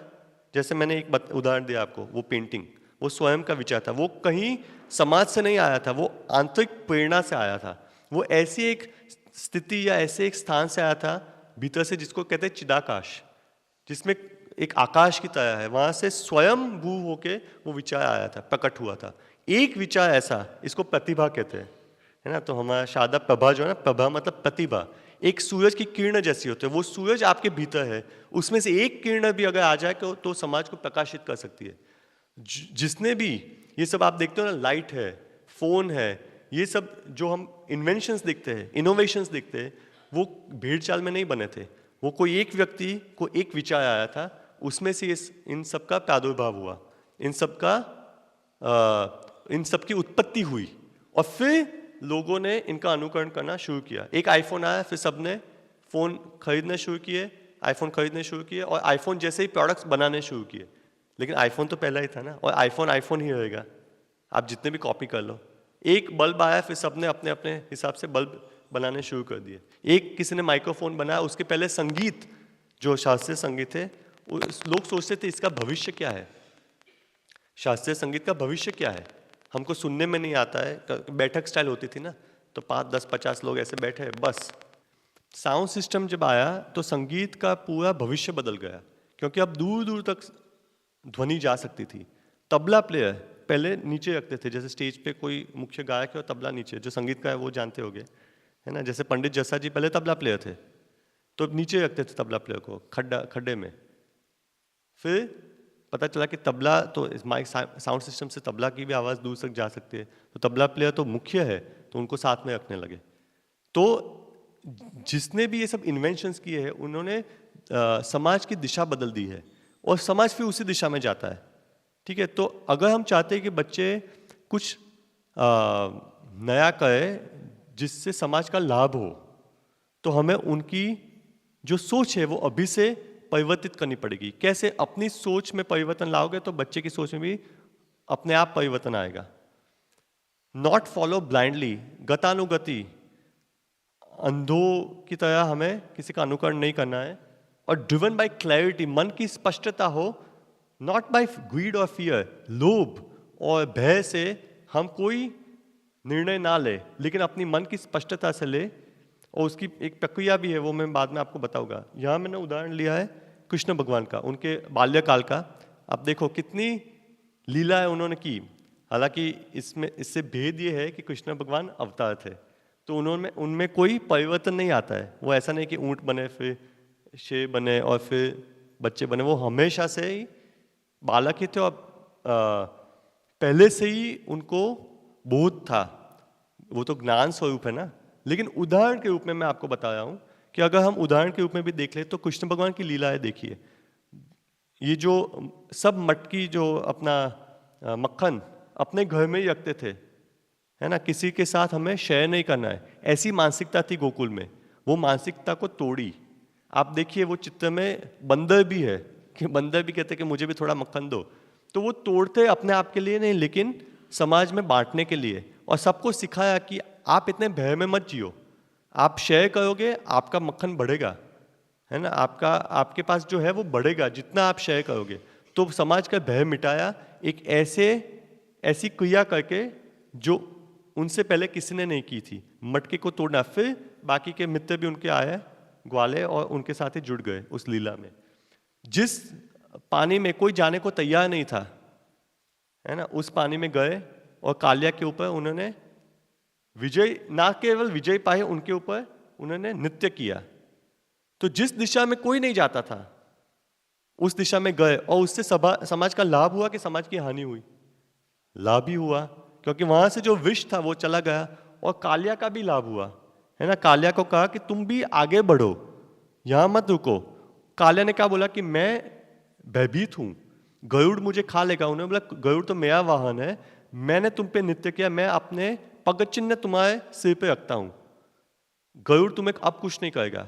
गरुड़ का नैसर्गिक शत्रु है सर्प, तो लेकिन अब कुछ नहीं करेगा क्योंकि मैंने तुमको आशीर्वाद दिए है ना, तो तुम भी आगे बढ़ो। तुम्हारे यहाँ रहने से ये पानी जो है वो विष से भर जाता है, विषीला हो जाता है और समाज के जो लोग हैं वो पानी पी तक नहीं सकते, वो प्यासे रह जाते हैं। एक बच्चा तक पानी नहीं पी सकता है, सबका दम घुटता है। तो उन्होंने ऐसा कुछ किया जो कोई पहले किसी ने किया नहीं था। क्यों? क्योंकि किसी में साहस नहीं था, किसी में वो साहस था ही नहीं कि शेर की तरह कुछ करे। सब भेड़ बकरी की तरह चल रहे थे। तीसरा एक उदाहरण है, सब इंद्र भगवान की पूजा कर रहे थे, भक्ति से कर रहे थे। आपने इस कथा तो सुनी होगी, भक्ति से नहीं कर रहे थे। कैसे, क्यों कर रहे थे? भय से कि अगर इंद्र भगवान की पूजा नहीं करेंगे तो बारिश नहीं होगी। तो उन्होंने प्रश्न किया, क्यों करनी है इंद्र भगवान की पूजा? ना नहीं बोला, करो, लेकिन मुझे समझाओ तो सही कि क्यों करनी है। जो हमें अन्न देता है वो तो गोवर्धन है ना, प्रकृति हमें सब देती है, तो हम प्रकृति की पूजा क्यों ना करें? ये प्रश्न था, ये कोई विद्रोह नहीं था, ये कोई पूजा विधि के खिलाफ कोई उनका उद्देश्य या उनका कोई सिद्धांत नहीं था। ये प्रश्न था कि क्यों करनी है। जब पता चला भय से कर रहे हैं तो उन्होंने गोवर्धन को ही उठा दिया, इसकी पूजा करते हैं हम, ठीक है। और भय तो बढ़ गया कि इंद्र भगवान ने मूसलाधार वर्षा की, लेकिन फिर भी उन्होंने कहा चिंता मत करो, आप सुरक्षित हो, आप भय से जीते हो, इसलिए जो भयभीत करते हैं वो भी और बड़े होते जाते हैं। और जैसे मैंने मार्केटिंग का कहा ना, कुछ नहीं है तथ्य, इंद्र कुछ नहीं है मेरे सामने, कृष्ण भगवान ने स्पष्ट बोला, ठीक है। लेकिन आप भयभीत हो इसलिए वो सामने वाला और बड़ा रूप धारण करता है कल्पना में, उसकी कल्पना और आपकी कल्पना में सब चलता है। अभी ये क्यों आवश्यक है फ्री थिंकिंग, जो मैंने यहाँ कहा कि अपनी स्वतंत्र सोच आवश्यक क्यों है, तो यहाँ मैंने एक उदाहरण दिया है कृष्ण भगवान का कि उनके रूप देखिए कितने हैं, है ना। बाल्य अवस्था में वो माखन चोर थे, फिर एक संगीतकार भी थे, उन्होंने बांसुरी भी बजाई, नृत्य भी करते थे, रासलीला, कुश्ती, मल्ल युद्ध करते थे। कंस के साथ क्या किया था? मल्ल युद्ध तो किया था। तो ऐसा नहीं था कि सिर्फ संगीतकार थे, वो स्पोर्ट्स भी खेलते थे। कालिया के साथ जब युद्ध हुआ उसके पहले स्पोर्ट्स खेल रहे थे, क्रीड़ा में वो क्रियात्मक थे, रेसलिंग भी जानते हैं, मल्ल युद्ध भी जानते थे, बाण चलाना भी जानते थे, रथ पे बैठना भी जानते थे और रथ चलाना भी जानते थे। और स्टेट्समैन, मतलब जब दूत बनने की बारी आई, शांति दूत बनने की बारी आई, तो पांडवों ने किसको चुना? कृष्ण भगवान को, क्योंकि उनकी जैसी मधुर वाणी और उनकी जैसी कूटनीति और चाणक्य नीति। लेकिन चाणक्य और कृष्ण में फर्क ये है कि कृष्ण को देख के प्रेम उत्पन्न होता है, चाणक्य को देख के थोड़ा भय उत्पन्न होता है ना। तो कृष्ण को शत्रुओं में भी, कृष्ण के शत्रु को भी कृष्ण को देख के थोड़ा होठों पे थोड़ी मुस्कान आ जाती है कि है तो प्रेम अवतार ना। तो प्रेम से बात करते थे, शांति की बात करते थे, तो शांति दूत भी उनको ही बनाया। लेकिन जब आक्रमण हुआ दुर्योधन का सभा में, तो विराट स्वरूप देख के भयभीत रूप भी उन्होंने ही दिखाया। भगवत गीता में सारथी भी थे, आचार्य भी थे, गुरु भी थे, मित्र भी थे और भगवान भी थे, और ब्रह्मांड उन्होंने अपने मुख में एक बार नहीं कितनी बार दिखाया। तो वो सब कुछ कर सकते थे। तो इसको कहते हैं अडेप्टेबिलिटी। परिस्थिति के अनुसार वो हमेशा अपने आप को बदलते रहते थे, कभी भी किसी काम को ऊंचा या नीचा नहीं समझा। गोबर उठाने की बारी आए तो ग्वाला भी बन गए थे गोकुल में। ऐसा नहीं था कि मैं तो राजपुत्र हूं, और उनका जन्म कहाँ हुआ था? तो जेल में, है ना। तो ऐसे जन्म कभी भी उन्होंने शिकायत नहीं की, कभी ऐसा नहीं कहा कि क्यों ऐसा हुआ, किसी की आलोचना नहीं की। कंस उनका मामा था, वही उनको मारने आया था और एक के बाद एक असुर को भेज रहा था। खेल तक नहीं सकते थे स्वतंत्र रूप से, फिर भी उनकी स्वतंत्रता कोई छीन नहीं सका। उनकी माँ भी उनकी स्वतंत्रता को बांध नहीं सकी, है ना, रस्सी से, जो हमने पिछली बार भी देखा था। तो ये क्यों आवश्यक है? क्योंकि अभी जो मार्केट है, समाज है, खास करके इकोनॉमिक मार्केट, वो बदल रहा है और इतनी गति से बदल रहा है जिसकी आप कल्पना तक नहीं कर सकते। तो आप जो चाहते हो कि बच्चा ये बने और इसकी ट्रेनिंग ले, मान लो कोई भी एक फील्ड ले लो कि वो अकाउंटेंट बने, उदाहरण के रूप से, ठीक है, अकाउंटेंट हमें चाहिए, हम अकाउंटेंट का विरोध नहीं करते, लेकिन एक उदाहरण के रूप में मैं बता रहा हूँ कि अकाउंटेंट बच्चे को बनाना है, अभी से ट्रेनिंग ले लो, अभी से बच्चे को ट्रेनिंग देना शुरू कर दो। 5 साल हो गए, 5 साल के बाद एआई इतनी प्रगति कर, एआई मतलब आर्टिफिशियल इंटेलिजेंस, ये जो प्रोग्रामिंग है, इतनी प्रगति की एआई ने कि अकाउंटेंट की जरूरत ही नहीं है, मशीन में अपने आप हो जाता है। अब क्या करेगा आपका बच्चा? और वो 5 साल का क्या, इतनी 5 वर्ष जो मेहनत की, पूरी मेहनत से जो इतनी पढ़ाई की, उसका क्या होगा? ये इमेज जो है ना, मैंने ऐसे ही मैं प्रयोग करता रहता हूँ, ये इमेज मैंने एआई से जनरेट की है। मैं खुद बना सकता था और मैं सोचता था कि अलग अलग जो पेंटिंग्स है कृष्ण भगवान के, वो साथ में मैं रखूँ। मैंने बोला ऐसे ही फ्री सैंपल था ये, मेरे पास कोई प्रोग्राम नहीं है, ये फ्री सैंपल था। मैंने एआई को बोला कि कृष्ण भगवान के ये रूप मुझे चाहिए, मैंने उनको ऐसे 9-10 रूप लिख के भेजे, तो एआई ने ये इमेज जनरेट किया। तो जो आपके कंप्यूटर ग्राफिक डिज़ाइनर्स हैं, उनकी क्या स्थिति होगी? अभी ग्राफिक डिज़ाइनर को मैं बोलूँगा, वो बोलेगी कि 2 दिन के बाद मैं बात करती हूँ, फ़ोन करूँगी बाद में, ठीक है, फिर देखेंगे, फिर वो 2 दिन उस पर मेहनत करेगी। ये 1 सेकंड में उन्होंने एआई ने बना दिया। तो मैं ग्राफिक डिज़ाइनर को क्यों लूँ?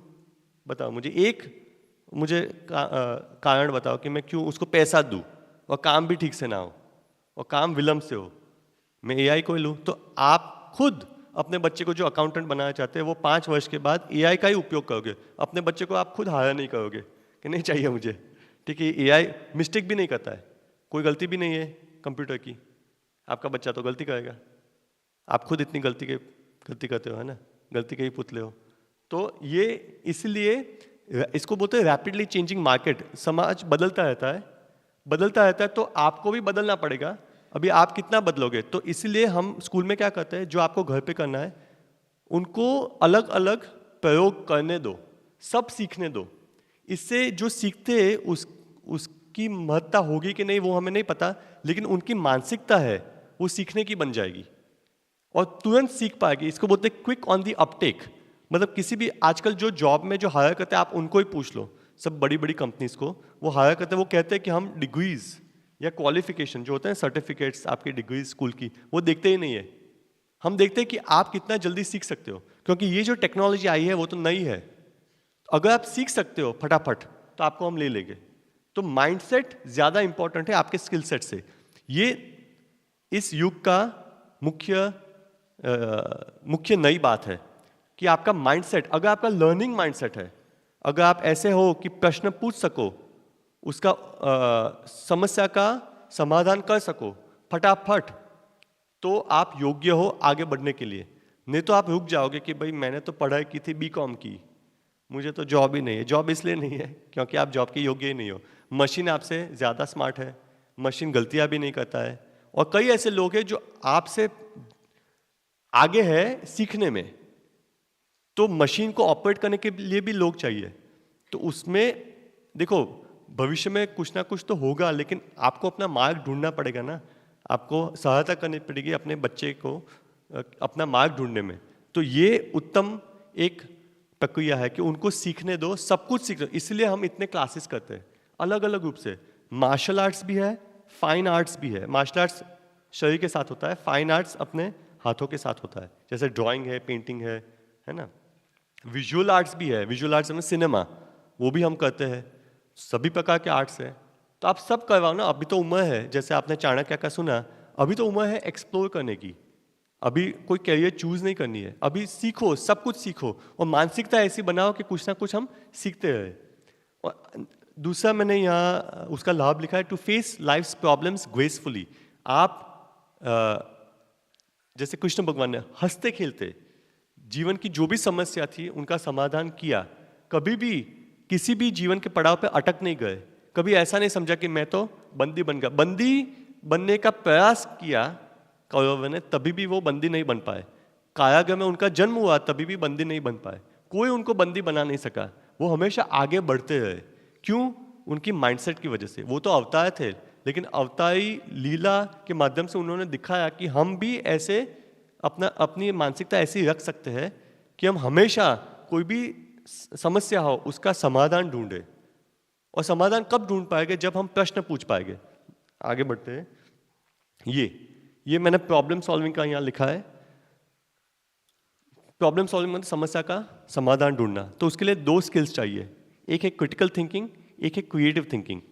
क्रिटिकल थिंकिंग में आप पहले प्रश्न पूछते हो। कुछ जीवन में आप अटक गए, आपको पता नहीं अब मैं क्या करूं, तो आपको प्रश्न पूछना है। जो भी आप कर रहे हो उस पर एक प्रश्न चिन्ह लगाना है और अलग अलग दृष्टिकोण से उसको देखना है। एक ही दृष्टिकोण से देखोगे आप तनाव में आ जाओगे। कि अब जैसे मैं बच्चों को एक सिंपल मतलब एकदम सादा उदाहरण देता हूँ जो आप भी समझ पाओगे। जैसे मुझे यहाँ से बाहर जाना है और मैं इस बाजू जा रहा हूँ और दीवार है ना, यहाँ दीवार है, मैं जा नहीं पा रहा हूँ। तो अगर वही मैं करता रहूँ, मैं प्रयास करता हूँ, फिर मैं बोलूँ कि मैंने इतनी मेहनत की, कड़ी मेहनत की, लेकिन मैं जा नहीं पाया बाहर, तो गलती कहाँ थी? मेरी सोच में। मैंने कभी प्रश्न नहीं किया कि यहाँ कोई दरवाजा है कि नहीं। मैं कभी रुका नहीं।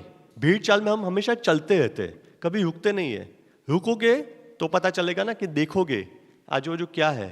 तो पहले मुझे रुकना पड़ेगा, प्रश्न करना पड़ेगा कि यहाँ कहीं और दीवार है कि नहीं, या यहाँ कोई दरवाजा है कि नहीं।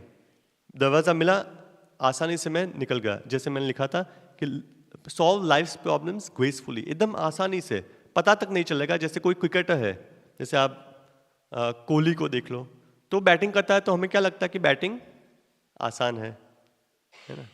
क्यों? क्योंकि इतना अभ्यास किया है और ऐसी सोच रखी है कि वो कोई भी बॉल को झेल लेगा, है ना। तो ऊंट आवश्यक है उसके बाद, लेकिन हमें बनना है शेर। उसके बाद बनना है एक निर्दोष बच्चा जो हर वस्तु, हर परिस्थिति में एक प्रश्न चिन्ह लगाए और उसका समाधान ढूंढ ले। सी थ्रू मैनिपुलेशन इन सोसाइटी, ये सोसाइटी में, समाज में मैनिपुलेशन मतलब आपके विचार को प्रभावित करने के लिए लोग बैठे हुए हैं, है ना। आपका शिकार करने के लिए। तो बिल बोर्ड्स देखोगे ना, बड़े बड़े बोर्ड्स है, एडवर्टाइजमेंट है, आपके रील्स है। रील्स देखो, रील्स पता है उनका प्रॉफिट कितना हुआ है? कोई सोच सकता है? पिछले 1 क्वार्टर मतलब 3 महीनों में उनका प्रॉफिट गया है मिलियंस ऑफ डॉलर्स। 1 मिलियन में 10 लाख, मिलियंस ऑफ डॉलर्स। वो अगर मैं फिगर्स आपके सामने लाऊंगा तो आप बेहोश हो जाओगे। तो क्यों? क्योंकि जब व्यक्ति रील्स देखता है ना, तो उसकी बुद्धि कैसी हो जाती है? जागृत होती है कि सुषुप्त हो जाती है? सुषुप्त, आप खुद बोल रहे हो ना, सुषुप्त हो जाती है। क्यों? अब वो एड्स डालेंगे बीच में, तो आप क्लिक करोगे एड्स को। जब आपकी बुद्धि जागृत होगी तो आप ऐड क्लिक नहीं करोगे। जैसे ही आपकी बुद्धि सुषुप्त होगी वो ऐड डालेंगे। उनको पता है, एल्गोरिदम को, एआई को पता है कि अब ऐड डालो, और इतने बजे डालते हैं, 10 बजे 11 बजे, तो आप वो क्लिक करोगे और उनको उनके प्रोडक्ट्स बिकेंगे, तो उसमें उनकी कमाई होती है। तो इसको बोलते हैं मैनिपुलेशन। आपके विचारों को वो एक दिशा में डाल रहे हैं जो उनके लिए लाभात्मक है, मतलब उनके लिए उनको फायदा होगा, आपको फायदा नहीं होगा। ठीक है। अगर आप में क्रिटिकल थिंकिंग है तो आप देख पाओगे पीयर प्रेशर। आपके बच्चे जब बड़े हो गए, टीनेजर्स हो जाएंगे, तो पीयर प्रेशर होता है कि सब सिगरेट पीते हैं तो हम भी सिगरेट पिए, सब दारू पीते हैं तो हम भी दारू पिए, सब मूवीज देखते हैं तो हम भी मूवीज देखें, सब लेट नाइट पार्टीज में जाते हैं तो हम भी पार्टी। अभी आप ना बोलोगे तो बच्चा बोलेगा कि आप ही मेरे दुश्मन हो, आप ना क्यों बोल रहे हो। तो अभी से उनको आप ट्रेन करो कि आप प्रश्न पूछो ना कि क्यों ये सब करना है, इससे क्या मिलेगा। जो ये करता है उनको लाभ होता है कि उनकी हानि होती है। आप जाके देखो हॉस्पिटल में जो सिगरेट पीते हैं उनकी क्या हालत होती है, उनको दिखाओ जो दारू पीते हैं उनकी क्या हालत होती है। वो खुद देखेंगे कि ये हालत होती है तो खुद नहीं पिएगे। आपको दंड देने की आवश्यकता ही नहीं है, आपको डांटने की आवश्यकता ही नहीं है। उनको दिखाओ कि वास्तविकता क्या है, सत्य क्या है। सत्य देखेंगे तो मिथ्या अपने आप लुप्त हो जाएगी। तो ये है, आप मैनिपुलेशन देख पाओगे। थिंक ट्वाइस बिफोर एक्टिंग और फॉलोइंग। किसी का भी अनुकरण करने से पहले या कुछ भी करने से पहले आप 2 बार सोचोगे। इतनी आपकी बुद्धि तीक्ष्ण होगी, जागृत होगी। और चॉइसेस, आपके जो निर्णय है, will be based on logical reasoning. आपके निर्णय जो आप लोगे उनमें एक स्पष्टता होगी कि क्यों लिए है, तो एविडेंस, सबूत के बेस पे होगे, ना कि गतानुगति होगे। इसको बोलते हैं क्रिटिकल थिंकिंग। तो ये अति आवश्यक है, आप में भी आप इसको जागृत करो, ये प्रैक्टिस से ही आता है, और बच्चों में भी ये जागृत करो कि वो सोचे। दूसरा है क्रिएटिव थिंकिंग। एक बार आपने सोच लिया, प्रश्न पूछ लिया, तो अभी आपको जो ढांचा है उसके बाहर सोचना है। इसको बोलते हैं क्रिएटिव थिंकिंग। स्वतंत्रता होनी चाहिए कि आपको क्या करना है। उसके बाद जैसे कोई प्रॉब्लम है, कोई समस्या है, तो उसके बाद उसको आपने उस पर प्रश्न चिन्ह लगाया, फिर आपने अलग अलग उसके विकल्प सोचे कि समाधान क्या क्या हो सकता है, पेपर पेन लेके लिखा। उसके बाद आप वापस क्रिटिकल थिंकिंग पे आए कि अभी ये सब उपाय है, विकल्प है, इनमें से सबसे उत्तम कौन सा है। तो ऐसे करते करते आपकी प्रैक्टिस बढ़ जाएगी। और मुख्य बात क्रिटिकल थिंकिंग, क्रिएटिव थिंकिंग में ये है कि उनको एक्सपेरिमेंट करने दो। ज्यादातर बच्चों में भय होता है कि मैं फेल हो गई तो, फेल हो गया तो, मैं गिर गई तो, गिर गया तो, है ना, समाज क्या कहेगा। तो सब ऐसा कहता है ना, सबसे बड़ा रोग क्या कहेंगे लोग, ऐसा बहुत फेमस है ना।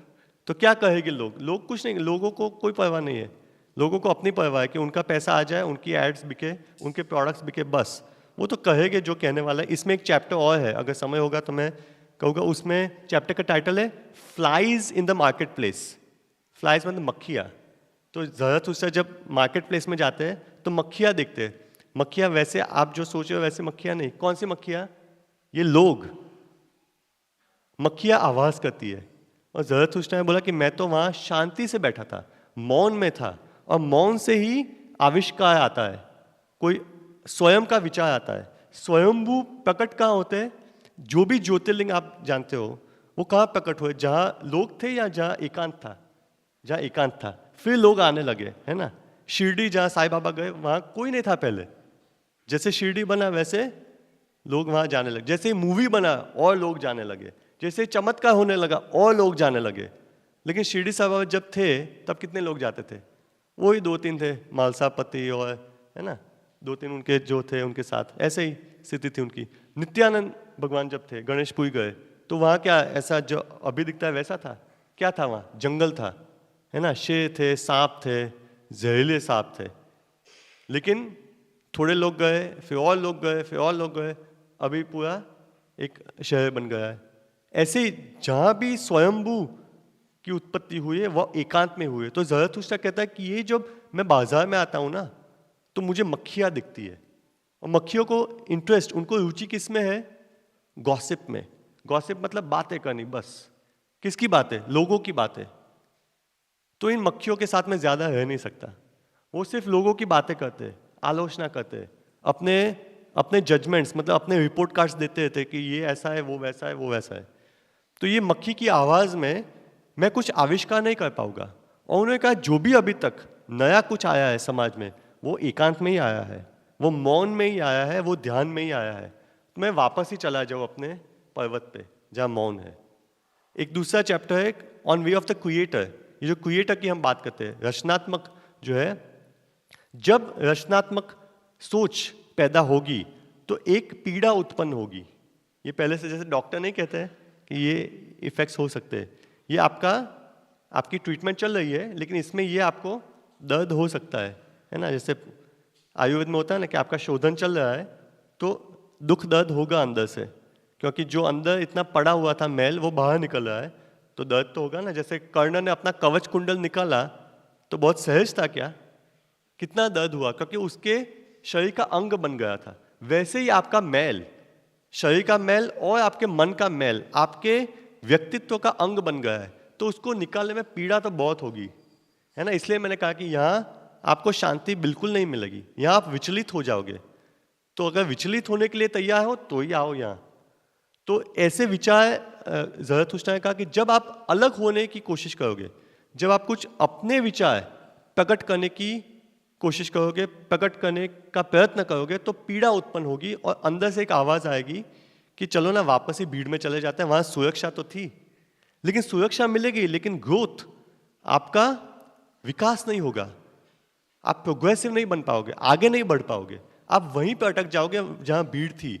और भीड़ हमेशा बाजार में होती है, पहाड़ों पे भीड़ नहीं होती है। अगर पहाड़ पे 2-5 आदमी गए और सब गए तो भीड़ वहाँ बन जाएगी, तो ज़रूरत उससे वहाँ से भी हट जाएगी, कहीं और चले जाएंगे। ठीक है, तो ये हुआ है ऐसा। आप देखो, आप अपने इतिहास में ही देख लो कि कोई भी आविष्कार या कोई भी स्वयंभू प्रोडक्ट एकांत में होता है, फिर जब भीड़ जाती है तो बाकी के लोग गतानुगतिक आते हैं। ऐसे कई लोगों को मैं जानता हूँ, मैं उनसे मित्रता नहीं रखता हूँ लेकिन जानता हूँ। ऐसे अमेरिका में भी वो पार्टीज में भी साथ में जाते हैं और सत्संग में भी साथ में जाते हैं। तो सत्संग में क्यों जाते हैं? कुछ सोचने के लिए, कुछ विचार सुनने के लिए नहीं। क्यों जाते हैं? क्योंकि उनके मित्र जा रहे हैं। तो एक ही ग्रुप होता है उनका, ऐसे ग्रुप से मैं दूर ही रहता हूँ। मैं कोई भी व्हाट्सएप ग्रुप पे भी नहीं हूँ सिवाय के स्कूल के ग्रुप पे, वो तो सूचनाएं आती है। बाकी एक भी व्हाट्सएप ग्रुप पे मैं नहीं हूँ। क्योंकि ग्रुप पे क्यों इन्वॉल्व, हमको ग्रुप में सब्सक्राइब करना ही क्यों है? कभी सब्सक्राइब नहीं करता हूँ मैं खुद के इतने विचार है कि मैं खुद इतना लिख नहीं पाता हूँ, बोल नहीं पाता हूँ जितने विचार है, तो मैं दूसरों के विचार क्यों लूँ? मैं और कंफ्यूज हो जाऊंगा। मैं अपने विचार से ही जूझता रहता हूँ।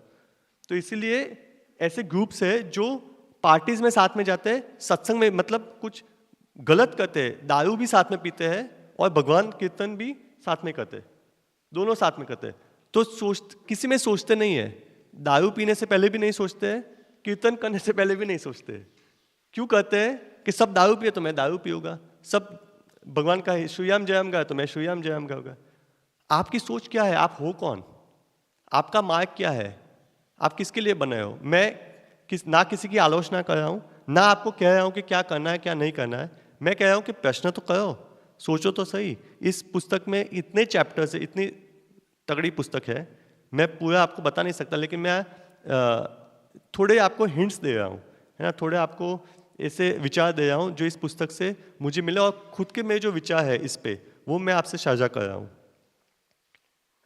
ये अच्छा, ये तो दिख भी नहीं रहा, ये एक अलग इमेज मैंने बनाई थी एक बच्चे की, और अंधेरे में है बच्चा, वहाँ आजू बाजू भूत जैसे, वो भूत कोई वास्तविक भूत नहीं है, वो घर का वातावरण वो भूत है ना। तो जब भय होता है, समाज का जो भय है भेड़ चाल का, वो प्रारंभ होता है घर में।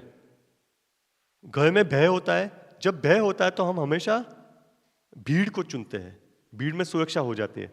अभी मैं आपको एक डॉक्टर के रूप से, जैसे एक डॉक्टर कुछ साइंस और सिम्टम्स देते हैं ना, वैसे मैंने सोचा कि मैं ऐसे मेडिकल डॉक्टर नहीं हूँ, लेकिन अभी आप सोच लो कि फिलसफी या मनोविज्ञान के डॉक्टर के रूप से मैं आपको कुछ साइंस बताता हूँ कि कैसे पता चले आपका बच्चा भय में जीता है। और चांसेस है कि अगर भय में जीता है तो वो भीड़ को ही चुनेगा, वो कभी भी अकेला नहीं चलेगा। पहला साइन, पहली निशानी, कॉपीज अदर्स, दूसरों की नकल करता है।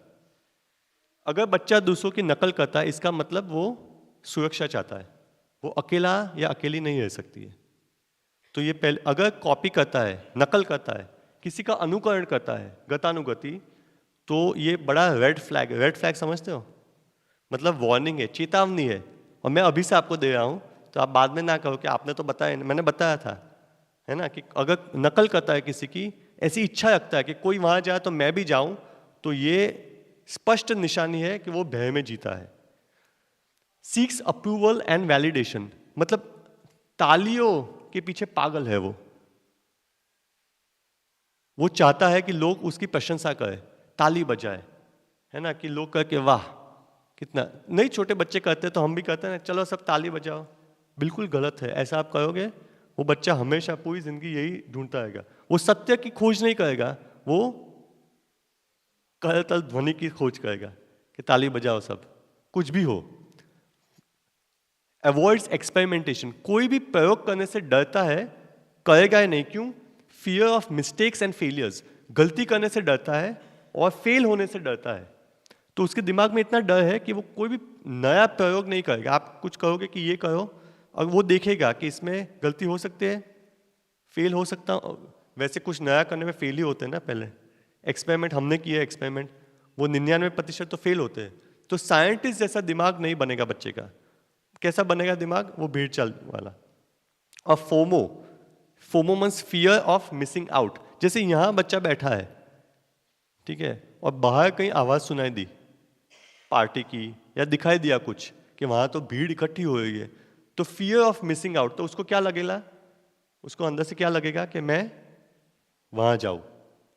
पता कुछ नहीं है कि वहां क्या चल रहा है, हो सकता है वहां कुछ गलत चल रहा हो, मारपीट चल रही हो, लेकिन फिर भी वो देखा नहीं रास्ते पे भी एक आता है मारपीट चल रही है या कुछ एक्सीडेंट होगा, एक आता है, दो आता है, पांच आते हैं, सब आ जाते हैं। फिर वो सब क्यों आते हैं पता नहीं, कुछ तो हो रहा होगा, और हमें कुछ भी चीज मिस नहीं करनी है। तो अगर आप फोमो देखो अपने आप में या बच्चों में, तो ये बहुत बड़ी निशानी है कि आप भय में जीते हो, क्योंकि आपको कुछ मिस करना ही नहीं है। जो भी चलता है, जैसे यहाँ बैठा हूं मैं और यहाँ संतुष्ट हूं, तो मैं कुछ देखूंगा या सुनूंगा, मुझे कोई ऐसी इच्छा नहीं कि मैं जाऊं, क्योंकि यहीं पे सब कुछ मुझे मिल रहा है। लेकिन मुझे नहीं मिल रहा है मैं जो चाहता हूं, और मैं चाहता हूं कि मैं मिस ना करूं, कुछ मिल जाए तो, नहीं तो कुछ खो जाएगा। मैं डर में जीता हूं तो मैं भागूंगा। इसका विपरीत एक है, अभी मैंने सुना, FOMO fear of missing out, और रोमो ROMO relief of missing out. मतलब आपको शांति होगी, मैं यहाँ बैठा हूँ और वहाँ कुछ देखा कि वहाँ भीड़ जा रही है, तो रिलीफ, मुझे शांति होगी कि चलो अच्छा है। तो ये शांति का मार्ग है। इससे मेरी खुद की सोच पैदा होगी, क्योंकि मैं वहां नहीं चल रहा हूं ना जहां सब जा रहे हैं। मुझे पता ही नहीं वहां क्या चल रहा है, अगर पता होता तो अलग बात है, पता ही नहीं है, लेकिन फिर एक व्याकुलता होती है कि कुछ होगा, और होगा कुछ नहीं। इसकी हानि क्या है? आप बोलोगे सुरक्षा तो मिल जाएगी बच्चे को, हम तो सुरक्षित ही रखना चाहते हैं। ठीक है, रखो, सुरक्षित रखो, लेकिन मैं हानि भी बता देता हूं। कंपटीशन, स्पर्धा ज्यादा कहाँ होती है? जहां भीड़ होते है वहां, या जहां अकेले चलते हैं वहां? भीड़ होती है वहां। आप एंट्रेंस एग्जाम के लिए तैयारी करवाओगे, उसमें चांसेस क्या है आपके बच्चे के? ऑलमोस्ट 0। ठीक है, फिर बोलोगे डिप्रेशन में आ गया बच्चा। तो अभी से हम बता रहे हैं कि जहां भीड़ होगी वहां कंपटीशन भी ज्यादा होगी। जहां अकेले चलोगे वहां रिस्क, मतलब आपके अंदर जो पीड़ा होगी अकेले चलने की वो ज्यादा होगी, निष्फलता के चांसेस ज्यादा होंगे, लेकिन विकास भी वहीं पे होगा। अगर वो आप अपनी पीड़ा को झेल सको, निष्फलता को झेल सको, आगे बढ़ सको, तो विकास भी वहीं पे है। यहां सिर्फ स्पर्धा आपको मिलेगी और कुछ नहीं मिलेगा। Reduces curiosity and creativity. जो बच्चे की जो नींव है ना, सार जो है बच्चे का, जो तत्व है वो है क्यूरियोसिटी, कि प्रश्न पूछना, कुछ सोचना। आप छोटे बच्चे को देखो, आपको देखता है, घूर घूर के देखता है ना? कभी भी ऐसे आप ऐसे आंख नीचे कर लोगे, लेकिन बच्चा नहीं करता है, वो देखता है। तो ऑब्जर्वेशन उसका जो है, पूछता रहता है कुछ ना कुछ प्रश्न, तो वो खत्म हो जाएगा पूरा। विकास के चांसेस कम हो जाएगा, और डिस्ट्रॉयज ओरिजिनलिटी। आपकी जो पहचान है, आप जिसके लिए बने हो वो तो बन ही नहीं पाओगे, वो पूर्ण रूप से खत्म हो जाएगी। तो ये हर्ड मेंटालिटी की हानि है। अभी मैं कुछ अंतिम जो 2 स्लाइड्स है उस आपको बताना चाहता हूँ कि घर पे क्या क्या होता है जिसके कारण बच्चे में भय आता है, और जिस कारण बच्चा भीड़ चाल में चलता है, और क्या आप कर सकते हो उसको बदलने के लिए। तो पहला, sources of fear at home. क्यों घर में भय उत्पन्न होता है? लैंग्वेज, आपकी भाषा और आपका टोन। तो कुछ लोग बोले कि मैं तो एकदम पुया वाक्य बोलता हूँ। ठीक है, पुया वाक्य बोलते हो, लेकिन आपका जो टोन है बोलने का वो कैसा है? कभी कभी व्यंग्यात्मक होता है ना, उसमें टोन में ही हिंसा होती है। सोशल एंग्जाइटी, आपको खुद को एंग्जाइटी है कि अगर सब लोग स्केटिंग में जा रहे हैं तो मैं भी अपने बच्चे को स्केटिंग में भेजूं, सब ट्यूशंस में जा रहे हैं तो मैं भी अपने बच्चे को ट्यूशन में भेजूं। बच्चे को ट्यूशंस चाहिए नहीं वैसे, लेकिन आपके बच्चे को, लेकिन फिर भी आप भेजते हो, तो वो सोशल एंग्जाइटी है, व्याकुलता है कि हमें समाज में तो रहना है। ऐसे लोग बोलते भी है, हमें तो समाज में ही रहना है, आप तो शिक्षक हो, आप तो अकेले रह सकते हो, हमको तो समाज में ही रहना है। कंपैरिजन, हर बार आप अगर अपने बच्चे को किसी और के साथ कंपेयर करोगे, तुलना करोगे कि ये तो उसने तो ऐसा किया, इसको देखो, उसको देखो, तो बच्चा कॉपी करेगा। कंपटीशन, स्पर्धा, आप बच्चे को स्पर्धा में लाओगे किसी और के साथ। जजमेंट, आप बच्चे का आंकलन करोगे उसके परफॉर्मेंस के बेस पे। अच्छे मार्क्स आए तो प्रशंसा करोगे, मार्क्स कम आए तो उसकी निंदा करोगे, उसको डांटोगे। तो ये जजमेंट होगा उसके परफॉर्मेंस के बेस पे कि आप में ही कोई दोष है। बच्चे को आप ये अनुभव कराओगे, बच्चे को लगेगा मेरे में ही कोई दोष है। अच्छा, ये जो रिवॉर्ड एंड पनिशमेंट जिस पे हमारा पूरा संसार चलता है, रिवॉर्ड मतलब कुछ देना। बच्चा तो अगर ये कर लेगा तो मैं तुझे ये दूंगी, तो अभी बच्चे का ध्यान धीरे धीरे कहाँ पे जाएगा? जो उसको मिलने वाला है उसको पता चल गया, जो मिलने वाला है वो ज्यादा महत्वपूर्ण है इस क्रिया से। पढ़ाई करोगे तो मैं बाहर ले जाऊंगी, रेस्टोरेंट में हम जाएंगे, तो रेस्टोरेंट ज्यादा इंपॉर्टेंट है पढ़ाई से। तो अभी बच्चा क्या करेगा? जिसमें उसको कुछ मिलेगा। अभी अकेले चलोगे तो कुछ नहीं मिलेगा, पहले पहले तो कुछ नहीं मिलता है, जो होता है वो भी चला जाता है, तो कभी अकेले नहीं चलेगा। दूसरा है पनिशमेंट, दंड। उसको दंड दोगे आप, उसने कुछ गलती की, कुछ किसमें वो फेल हुआ, निष्फल हुआ, तो उसको दंड दोगे तो वो हमेशा भय से मुक्त होने के लिए ही जिएगा, उसको भय रहेगा, तो कुछ भी नया वो कभी भी ट्राई नहीं करेगा, कभी कुछ नया करने का प्रयत्न करेगा ही नहीं, क्योंकि भय में जिएगा कि कुछ गलत हो गया, मैं अगर इसमें सफल नहीं हुआ तो मुझे दंड मिलेगा। तो ऐसे ना चाहते हुए, कोई माँ बाप ऐसा चाहते नहीं है ना, कोई माता पिता नहीं चाहता कि बच्चा भय में जिए, लेकिन ना चाहते हुए अज्ञानता में, जैसे मैंने कहा था वो अविद्यायाम अंतः वर्तमाना, क्योंकि यही हम सुनते आए हैं, यही हमने झेला है, ऐसे ही हमको भी बड़ा किया गया है, समाज में ऐसे ही बड़े होते हैं, हमको कोई ज्ञान नहीं है, ना शास्त्र का ज्ञान है, ना मनोविज्ञान का ज्ञान है, ना विज्ञान का ज्ञान है, ना हम देख पाते हैं संसार को। इसीलिए गतानुगति चलते हुए अविद्या में, अज्ञानता में हम बच्चे के मन में भय की उत्पत्ति कर लेते हैं, और उसको फिर बदलना बहुत कठिन हो जाता है बाद में। तो अभी से हम ये ना करें। ये एक इसमें वो है चैप्टर है, उसका टाइटल है ऑन चाइल्ड एंड मैरिज। कभी समय होगा तो मैं पूर्ण रूप से मैं आपको वो शेयर करूँगा आपके साथ। देखिए उसमें ज़रथुष्ट्र प्रश्न पूछते हैं माता पिताओं को कि आपने बच्चे का जन्म किया क्यों? आपको क्या हक है इस बच्चे को इस संसार में लाने का? किसी के पास कोई उत्तर नहीं है। क्यों किया? क्योंकि आप अकेले हो, आपको अकेलेपन का डर है, इसलिए एक पैदा कर दिया। या फिर बहुत प्रश्न पूछते हैं, या फिर समाज में ऐसा कहा गया कि बच्चे तो होने ही चाहिए, शादी तो करनी ही पड़ेगी, बच्चे तो होने ही चाहिए, बच्चे नहीं हो तो प्रेशर आ जाएगा ना, अब 1 साल होगा, 2 साल होगा, 3 साल होगा, बच्चा क्यों नहीं है? तो इसलिए आपने बच्चा पैदा किया। आपका अधिकार क्या है? आप कैसे इसके वो बन गए, सुरक्षा के ठेका आपने कैसे ले लिया? फिर ऐसे कई प्रश्न पूछते, एक तो अकेलेपन का, एक समाज का। दूसरा कहते हैं आपके अंदर इतनी काम वासना, इतना लोभ था कि आपने बच्चे का जन्म किया, तो आपको क्या अधिकार है? आप में इतने विकार है, आप क्या चाहते हो कि बच्चा सात्विक पुरुष बने, आपने उसका जन्म ही एक विकार से किया है। तो ये विकार का ही एक, आपके विकार का ही एक रूप है। आप जो देख रहे हो वो आपका ही विकार है। अब उसको ठीक करो। तो कैसे ठीक करोगे? पहले अपने मन को ठीक करो, फिर जैसे ही अपने मन को ठीक करोगे बच्चा अपने आप ठीक हो जाएगा। समझे? अभी ऐसे प्रश्न हम करके, बहुत ऐसे और भी प्रश्न है कि क्यों आपने बच्चे का जन्म किया? आपने तो और कहा है कि ये अन्याय है बच्चे के लिए, ये बच्चे के लिए घोर अन्याय है कि उसको आपने जन्म दिया, क्योंकि आप उसके अधिकारी हो ही नहीं। ये दिव्य आत्मा को जन्म देने के आप अधिकारी हो ही नहीं। तो अभी आपको वो प्रश्न पूछते हैं कि बच्चे का जन्म क्यों करना चाहिए? सिर्फ आपकी पीढ़ी को आगे बढ़ाने के लिए या पीढ़ी को ऊपर ले जाने के लिए?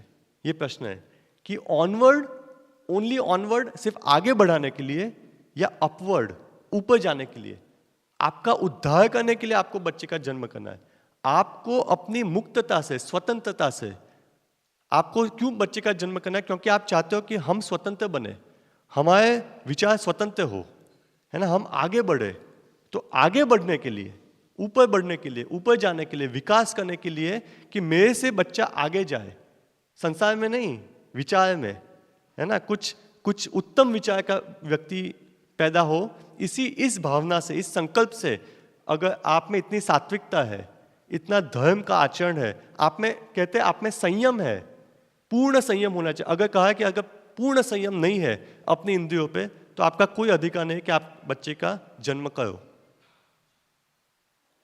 तो बताओ मुझे, है कोई ऐसा कि पूर्ण संयम हो इंद्रियों पे और फिर बच्चे का जन्म हो? तो ये मैंने उदाहरण दिया है, मुकुंद ऋषि जो थे, उनको विकल्प दिया था शिव भगवान ने, उन्होंने तपस्या की थी पुत्र के लिए। पहले जमाने में ऐसा होता था, आपने सुनी होगी ना कथा है कि पहले के जो हमारे ऋषि मुनि थे तपस्या करते थे, मानस पुत्र होते थे उनके, है ना, वो मन से पुत्र की उत्पत्ति करते थे, तपस्या करते, घोर तपस्या करते थे वर्षों। अभी कृष्ण का जन्म हुआ, वसुदेव और देवकी ने कितनी तपस्या की थी, जन्मों जन्मों से तपस्या कर रहे थे, तब कृष्ण का जन्म हुआ।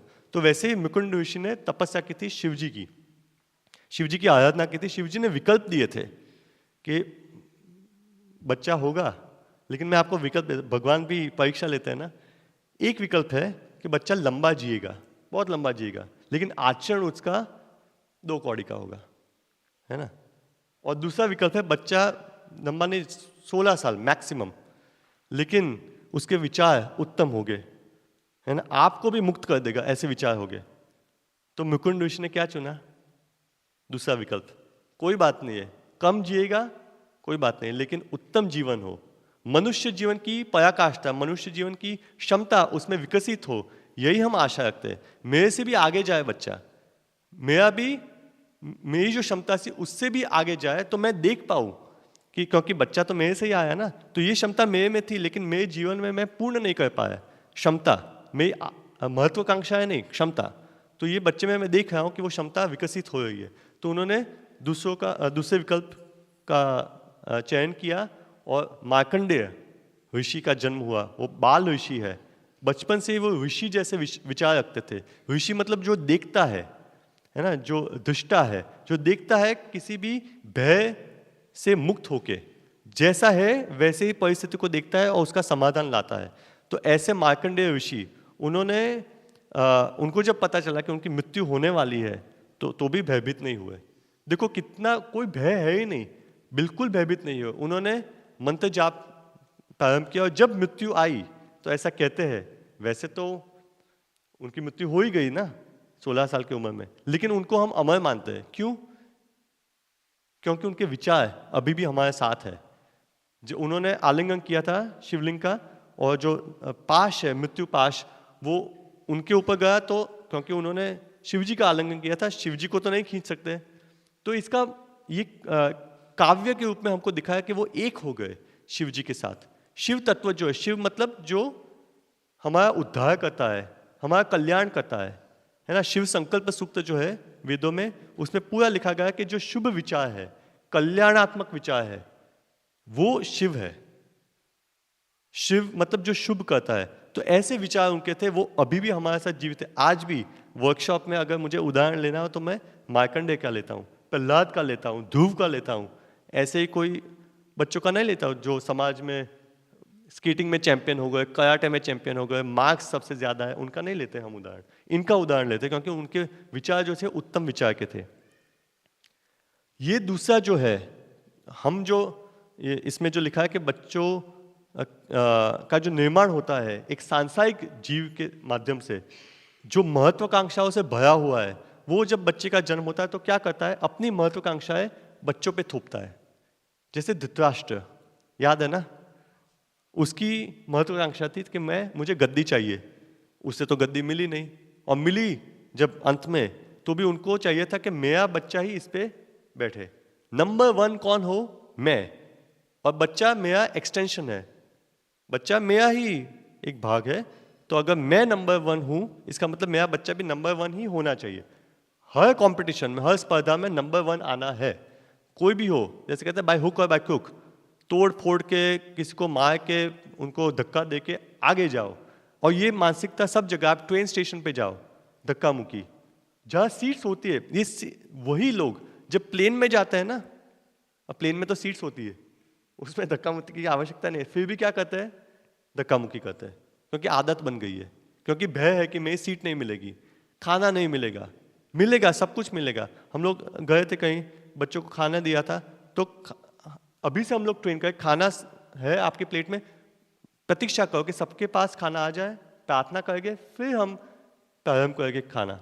क्योंकि जैसे ही खाना आ जाता है, कुछ बच्चे होते सीधा छू लेते खाने को, या खाने भी लगते हैं बिना प्रार्थना के, बिना प्रतीक्षा के। इतना धैर्य है ही नहीं। क्यों? वो उनके गलती उनकी नहीं है, गलती माँ बाप की है, माँ बाप की भी गलती है, गलती समाज की है। क्योंकि हमको भय हमारे मन में है कि सामने खाना है तो भी हमें लगता है कि वो कोई छीन लेगा। क्योंकि हम पशु पक्षी थे ना, तो ऐसा होता था, है ना, खाना सामने और कोई पक्षी आके ले गया। लेकिन अब तो हम पशु पक्षी नहीं है, अब तो हम जीव जंतु नहीं, हम मनुष्य है। हमारे सामने खाना है तो हमारे लिए ही है, और अगर चला भी गया तो भी क्या फर्क पड़ेगा, वापस आ जाएगा। हमको बनाना आता है, हमने बच्चों को सिखाया कुकिंग। अच्छा सब्जी नहीं है तो सब्जी कोई बात नहीं, उगाना भी आता है सब्जी। तो इतना भय क्यों? अपनी क्षमता को बढ़ाओ, अपनी स्किल्स को बढ़ाओ, तो भय खत्म हो जाएगा। तो ये है, parents want to fulfil their own dreams, अपने स्वप्न संपूर्ण करने के लिए वो बच्चों के माध्यम से करने का प्रयास करते हैं, बच्चे पे दबाव डालते हैं कि ये करो ये करो। इसकी भी साइंस, इसकी भी निशानियां मैं आपको बताता हूं। Feel sad when the child does not excel in their chosen field. आपको लगता है कि चलो डांस करना चाहिए बच्चा क्योंकि आपको डांस अच्छा लगता है, या कराटे करना चाहिए क्योंकि आपको कराटे अच्छा लगता है, या मार्क्स आने चाहिए क्योंकि आपको पढ़ाई अच्छी लगती है। अगर बच्चे ने उस क्षेत्र में निपुणता हासिल ना की तो आपके अंदर उदासीनता आ जाती है, आपके अंदर व्याकुलता आ जाती है। ये स्पष्ट निशानी है कि आपको अपने बच्चे की कोई परवाह नहीं है, आपको सिर्फ अपनी परवाह है कि अपने सपने साकार हो बच्चों के माध्यम से। फील एंग्शियस, व्याकुलता, when the child chooses differently. आपके सोच के बाहर अगर बच्चे ने कुछ सोचा या किया या कुछ चयन किया तो आप व्याकुल हो जाओगे। क्यों? क्योंकि आपके सुरक्षा क्षेत्र के बाहर है, तो आपको पता ही नहीं है। आप और सुरक्षित हो जाते हो तो आप बच्चों को बोलोगे ये मत करो, देखो कंप्यूटर मुझे आता नहीं है, कंप्यूटर लाइन में तो जाओ ही मत, है ना, ऐसा। Demotivate the child when the child chooses something different. कुछ अलग करा तो उसको डीमोटिवेट करते हैं, ये मत करो, उसमें तो देखो रिस्क कितना है ना, कितना रिस्क है, ये मत करो, ये तो मुझे पता ही नहीं है। अरे आपको नहीं पता, लेकिन कई लोग हैं, एक्सपर्ट्स हैं जिनको पता है, तो उनको गाइड करो, उनका मार्गदर्शन करो कि जाओ बहुत अच्छा है। जैसे नचिकेता था, प्रश्न पूछे, पिता क्रोधित हो गए। क्रोधित होने की कोई आवश्यकता नहीं, बच्चा प्रश्न पूछ रहा है, उसके विचार आपसे उत्तम है तो उसको प्रेरित करो ना। अभी बच्चा इतना उत्तम था कि पिता क्रोधित हुए तो भी एक अवसर ढूंढ लिया उसमें, और मृत्यु के साथ भी संवाद कर लिया, और आज भी वो संवाद हमारे साथ है। Motivate the child when the child chooses the path they like. अगर आपको कुछ अच्छा लगता है और वही मार्ग बच्चे ने चुन लिया तो आप बहुत खुश हो जाते हो। तो ये खुशी बच्चे के लिए खुशी नहीं है, वो आपकी स्वार्थ वाली खुशी है, क्योंकि आपको वो करना था जो आप कर नहीं पाए, और अभी बच्चा कर रहा है तो आपको लगता है चलो धृतराष्ट्र की तरह, मैं तो हस्तिनापुर पे राज्य नहीं कर पाया लेकिन दुर्योधन कर ले तो ही बहुत। इसमें भले ही पांडव मरे, बहुत खुश हो गए थे लाक्षागृह में जब सूचना आई कि पांडव मर गए, है ना। जब अंत में भी जब पता चला कि वो अश्वत्थामा ने भी, उनको ऐसा लगा कि पांडव थे, पांडव के पुत्र थे, बहुत खुश हो गए। और जब भीम आते हैं तो पता है ना कृष्ण भगवान क्या कहते हैं। भीम जब आशीर्वाद लेने आते हैं धृतराष्ट्र के युद्ध के बाद, तो कृष्ण भगवान को पता है क्योंकि उनकी ऑब्जर्वेशन इतनी है ना, तो भीम को वहां से इशारा करते हैं कि मत जाओ उनके पास। वो धृतराष्ट्र कहते हैं कि आओ मुझे आलिंगन करो, तो कृष्ण भगवान, क्योंकि ये प्रेम का आलिंगन नहीं है, ये मार डालेंगे तुम्हें।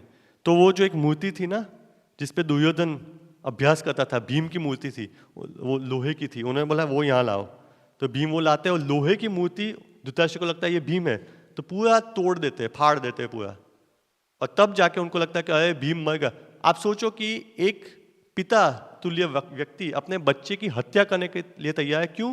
क्योंकि उसके रक्त से जो पैदा हुआ बच्चा है उसको गद्दी देनी है, और वो मर गया है, दुर्योधन मर गया है, लेकिन फिर भी प्रतिशोध, बदला लेने की जो भावना है कि मैं बच्चा नहीं मरा, दुर्योधन मरा तो सिर्फ बच्चा नहीं मरा, उनका स्वप्न मर गया, है ना। तो स्वप्न मर गया, तो अभी जिसने स्वप्न मारा भीम, उसको ही हम मार डालते हैं।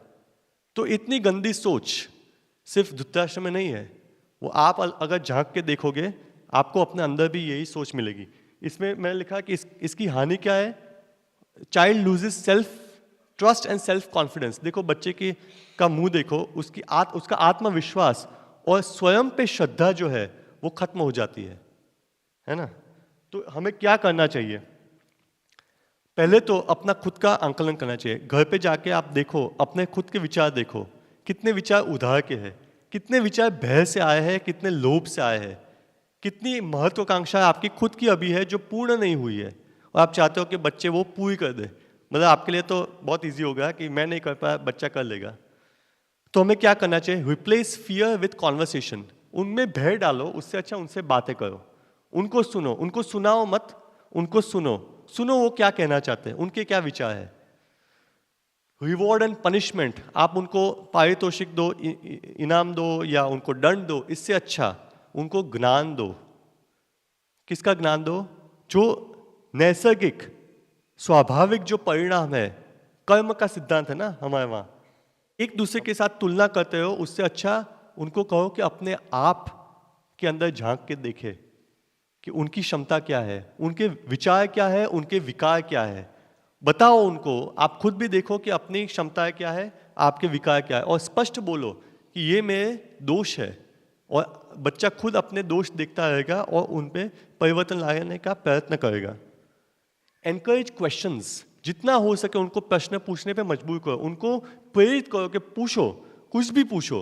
कभी कभी प्रश्न पूछने से हम विचलित हो जाते हैं, हम बच्चा जब प्रश्न पूछता है तो हम विचलित हो जाते हैं कि ऐसा प्रश्न कैसे पूछ लिया, ये तो तुमने कुछ ऐसा पूछ लिया जो मैंने कभी अपने बड़ों से नहीं पूछा था। तो अच्छी बात है ना, आपने नहीं पूछा, आपका बच्चा पूछ रहा है, मतलब अपडेट हो गया अब सॉफ्टवेयर, तो होने दो अपडेट। नचिकेतस का यही था ना, उसने प्रश्न पूछा, पिता बोलता है कि ऐसा प्रश्न तो मैंने कभी पूछा ही नहीं, जा मैं तुझे मृत्यु को देता हूँ। तो ये कोई तरीका नहीं है पेरेंटिंग का। अच्छा, मार्क्स उसके अच्छा है, उस पर आप ताली बजाओ या उसकी प्रशंसा करो, उससे अच्छा उसने जो अभ्यास किया, जो मेहनत की, उस पर ध्यान दो, उसकी प्रशंसा करो कि बहुत मेहनत की तूने, और मैं आज गर्व का अनुभव कर रहा हूं ते मार्क्स के लिए नहीं, ते मेहनत के लिए, हार्ड वर्क, स्मार्ट वर्क, जो तूने इतने लगन से काम किया उसमें प्रेरणा दो, मेहनत करो, सभी क्षेत्र में मेहनत करो, कुछ सीखो और प्रेरित करो उनको। मार्क्स, रैंक्स, डिग्री, सर्टिफिकेट को भूल जाओ। अच्छा, उनको स्वतंत्रता दो, आपको क्या करना है पूछो, और अब जब वो मार्ग चुन ले कि मुझे ये करना है, तो पहले तकलीफ आएगी, पीड़ा होगी, तो क्या है, हम बहुत जल्दी उनकी सुरक्षा के लिए दौड़ जाते हैं कि बच्चे को कुछ हो नहीं। अगर आप बच्चे को गिरने ही नहीं दोगे तो बच्चा चलना कैसे सीखेगा? तो उनको पीड़ा का अनुभव करने दो, वो उनको दुख होगा, दर्द होगा, कोई बात नहीं है, उसमें से ही वो सीखेगा। तो हमेशा जो हम चाहते हैं ना कि बच्चे की सुरक्षा करे, वो एक गलत दिशा में बच्चे को ले जाएगा। बच्चा समझेगा कि ये पूरी दुनिया ने ठेका लिया है कि मेरी सुरक्षा करे। जैसे वो नहीं, तितली आती है ककून में से, और आप पहले से ही काट दो उसको, तो पता है ना क्या होता है, कभी उड़ नहीं पाती है। तो अगर चाहते हो कि बच्चा उड़े अपने विचारों के स्तर पे, तो सोचने दो, गलतियां करने दो, फेल होने दो, कोई बात नहीं है। उनको कहो कि आपकी जिम्मेदारी है, आपने ये चयन किया था, आप खुद अपने पैर पे खड़े हो जाओ। उनकी सुरक्षा के लिए मत आओ, है ना, बार बार कि जो देखो मैं बच्चे को ये कर लिया, मैं बच्चे को ये कर लिया। क्या माँ बाप भी होते हैं तो बच्चा तो होएगा ही ना, बच्चा वैसे भी हुआ, फिर माँ बाप और होते हैं, फिर बच्चा और होएगा, तो क्यों होते रहते हो? कभी भी अपने बच्चे की सुरक्षा के लिए मत आओ। बच्चे को बोलो आप बड़े हो गए हो, 2 साल का 3 साल का बच्चा भी बड़ा होता है, उनको बोलो खुद की युद्ध, अपना खुद का युद्ध खुद लड़ो, है ना। कृष्णा थोड़ी, वहाँ कृष्णा ने क्या बोला था भगवत गीता में कि मैं लड़ूंगा तेरे लिए, उन्होंने मैं हथियार उठाऊंगा ही नहीं। महाभारत में स्पष्ट बोला था मैं एक भी हथियार नहीं उठाऊंगा। अगर मार्गदर्शन चाहिए तो मार्गदर्शन दे दूंगा, वो भी अगर प्रश्न पूछोगे तो, नहीं तो अपने आप से मैं कोई उपदेश देने या आदेश देने नहीं जाऊंगा। अगर आपको कोई संशय हो तो मैं हूं वहां, बस मैं वहीं पे हूं अगर कोई संशय हो तो, लेकिन एक भी बार तुम्हारी सुरक्षा के लिए मैं हथियार नहीं उठाऊंगा। फिर भी अर्जुन ने कहा कि आप पिता तुल्य हो, मित्र भी हो, पिता भी हो, गुरु भी हो, आचार्य भी हो, भगवान हो, आप सिर्फ मेरे साथ रहो। अगर मुझे कोई प्रश्न होगा मैं पूछा, ठीक है आप मेरी सुरक्षा नहीं करोगे, लेकिन प्रश्न होगा तो आप मार्गदर्शन कर लोगे ना। तो सेना मुझे नहीं चाहिए नारायणी से, मुझे आप चाहिए, है ना। इतनी बड़ी, सबसे शक्तिशाली सेना को उन्होंने ठुकरा, बोला कि आप चाहिए। तो ऐसे ही माता पिता आप बनो, उनकी सुरक्षा मत करो, उनका ठेका मत लो, उनको जिम्मेदारी दो कि आप अपना जीवन खुद जियो। अगर आपको कोई पीड़ा है, रोग है, आप उसका निवारण करो। आपको किसी से समस्या है, उनका मार्गदर्शन करो, लेकिन उनको अपने युद्ध खुद लड़ने दो। तो वो ऊंट की तरह, जो पहला हमारा उदाहरण था, ऊंट की तरह वो सक्षम बनेगा, शक्तिशाली बनेगा। Expose them to different ideas, उनको बोलो पढ़ो, बुक्स पढ़ो, अलग अलग लोगों से संवाद करो, अपने आइडियाज, अपने विचार बढ़ाओ, है ना, विचार में स्वतंत्रता लाओ। Allow them to be bored, अगर बोर्ड हो जाए ना बच्चा, कई बार बच्चे मेरे पास भी आते हैं, बोर हो जाते हैं, कोई बात नहीं है, बैठो, दीवार को देखते रहते, कोई बात नहीं, देखो, फोन मत दो, उनके एंटरटेनमेंट के लिए उनके साथ टाइम पास मत करो, उनको बोर होने दो। क्यों? बोर्डम से ही, जब बच्चा बोर होता है या आप भी जब बोर होता है, उसमें से ही क्रियात्मक विचार आते हैं। तो पहले आपको जैसे अमृत चाहिए तो पहले हलाहल पीना पड़ता है, अगर तो शिवजी बनना पड़ेगा ना, तो पहले हलाहल पियो बोर्डम का, बोर हो जाओगे, अकेले क्या करोगे, बोर हो जाओगे। तो फोन पे बात करनी है, सोशल मीडिया पे जाना है, रील्स देखनी है, पार्टीज में जाना है, यहाँ रेस्टोरेंट में जाना है, बिल्कुल नहीं। अकेले बैठे हो, बोर हो, जैसे ही आप बोर होते होते उसकी पराकाष्ठा तक पहुंचोगे, तब वहां से एक विचार आएगा, वो नूतन नवीन विचार होगा जो समाज को बदल देगा। तो पहले तो हलाहल पीना पड़ेगा, लेकिन कोई हलाहल पीना चाहता नहीं है, सबको अमृत चाहिए। Reflect on your own ambitions, आपके खुद की इतनी महत्वाकांक्षा, उन पे सोचो, क्यों इतनी महत्वाकांक्षा है, उसका क्या करोगे, क्या वो कभी पूर्ण होने वाले है नहीं, है ना। वो है ना एक गजल, क्या है, हजारों ख्वाहिश है ऐसी कि हर ख्वाहिश पे दम निकले तो आपका दम घुट जाएगा। तो देखो अपनी ख्वाहिश अगर रियलिस्टिक है, अगर पूर्ण कर पाओ तो प्रयत्न करो, अगर नहीं कर पाओगे तो क्यों इतना दम घुटा रहे हो अपना। And be a role model, खुद ऐसे एक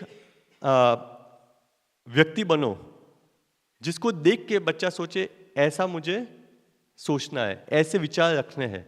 रोल मॉडल मतलब उसको देख के, हालांकि इसमें है एक chapter Twilight of the idols, मतलब एक सूर्यास्त, किसका सूर्यास्त, आइडल्स का।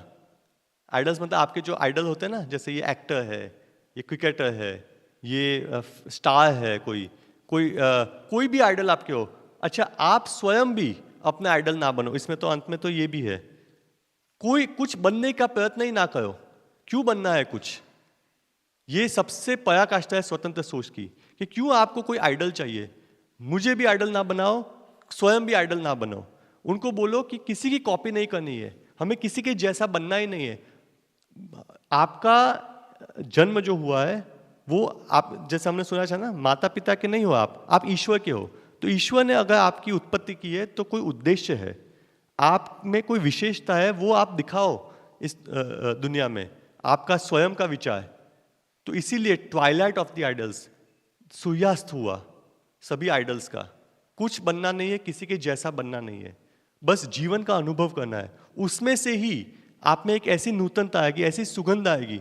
हमारा शारदा बाबा का है ना लोगो, फूल विकसित होता हुआ एक पुष्प, और वो भी कमल, जो सभी से भिन्न रहता है।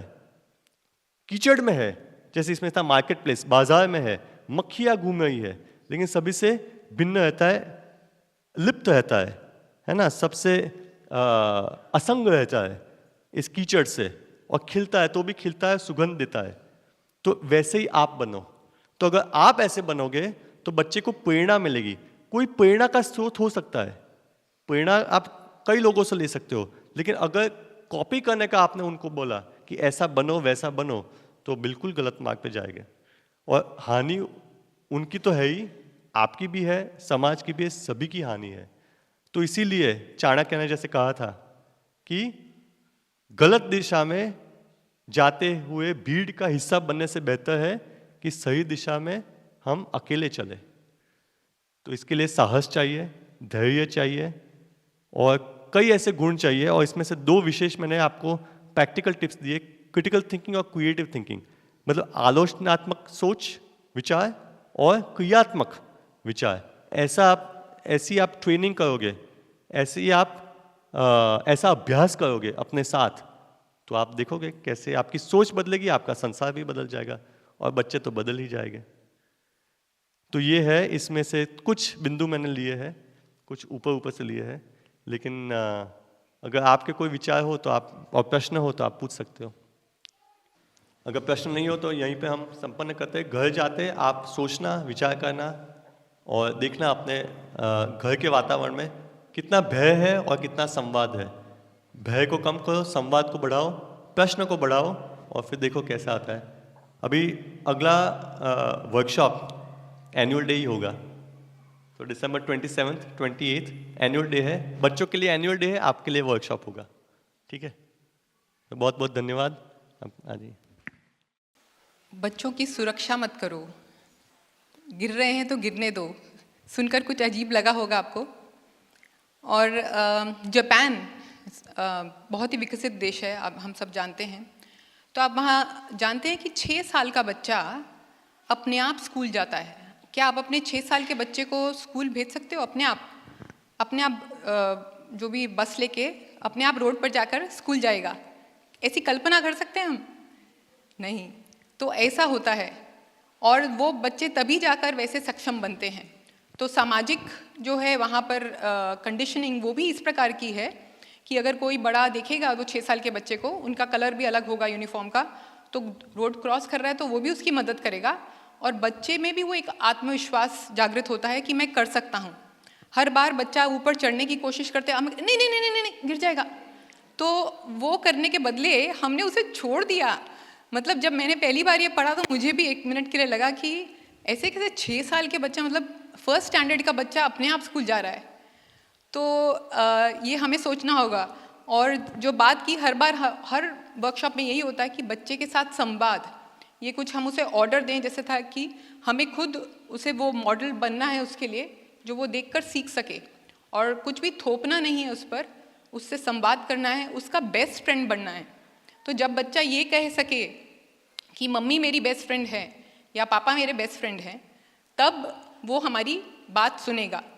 और नहीं तो आजकल हमने देखा है AI का ज़माना है, इंस्टाग्राम रील्स का ज़माना है, तो वो आपको टोटली बहुत ही आसानी से अनफ्रेंड कर देगा और ब्लॉक भी कर देगा। फिर आपको आश्चर्य होगा और आप सोचेंगे कि ऐसा क्यों हुआ।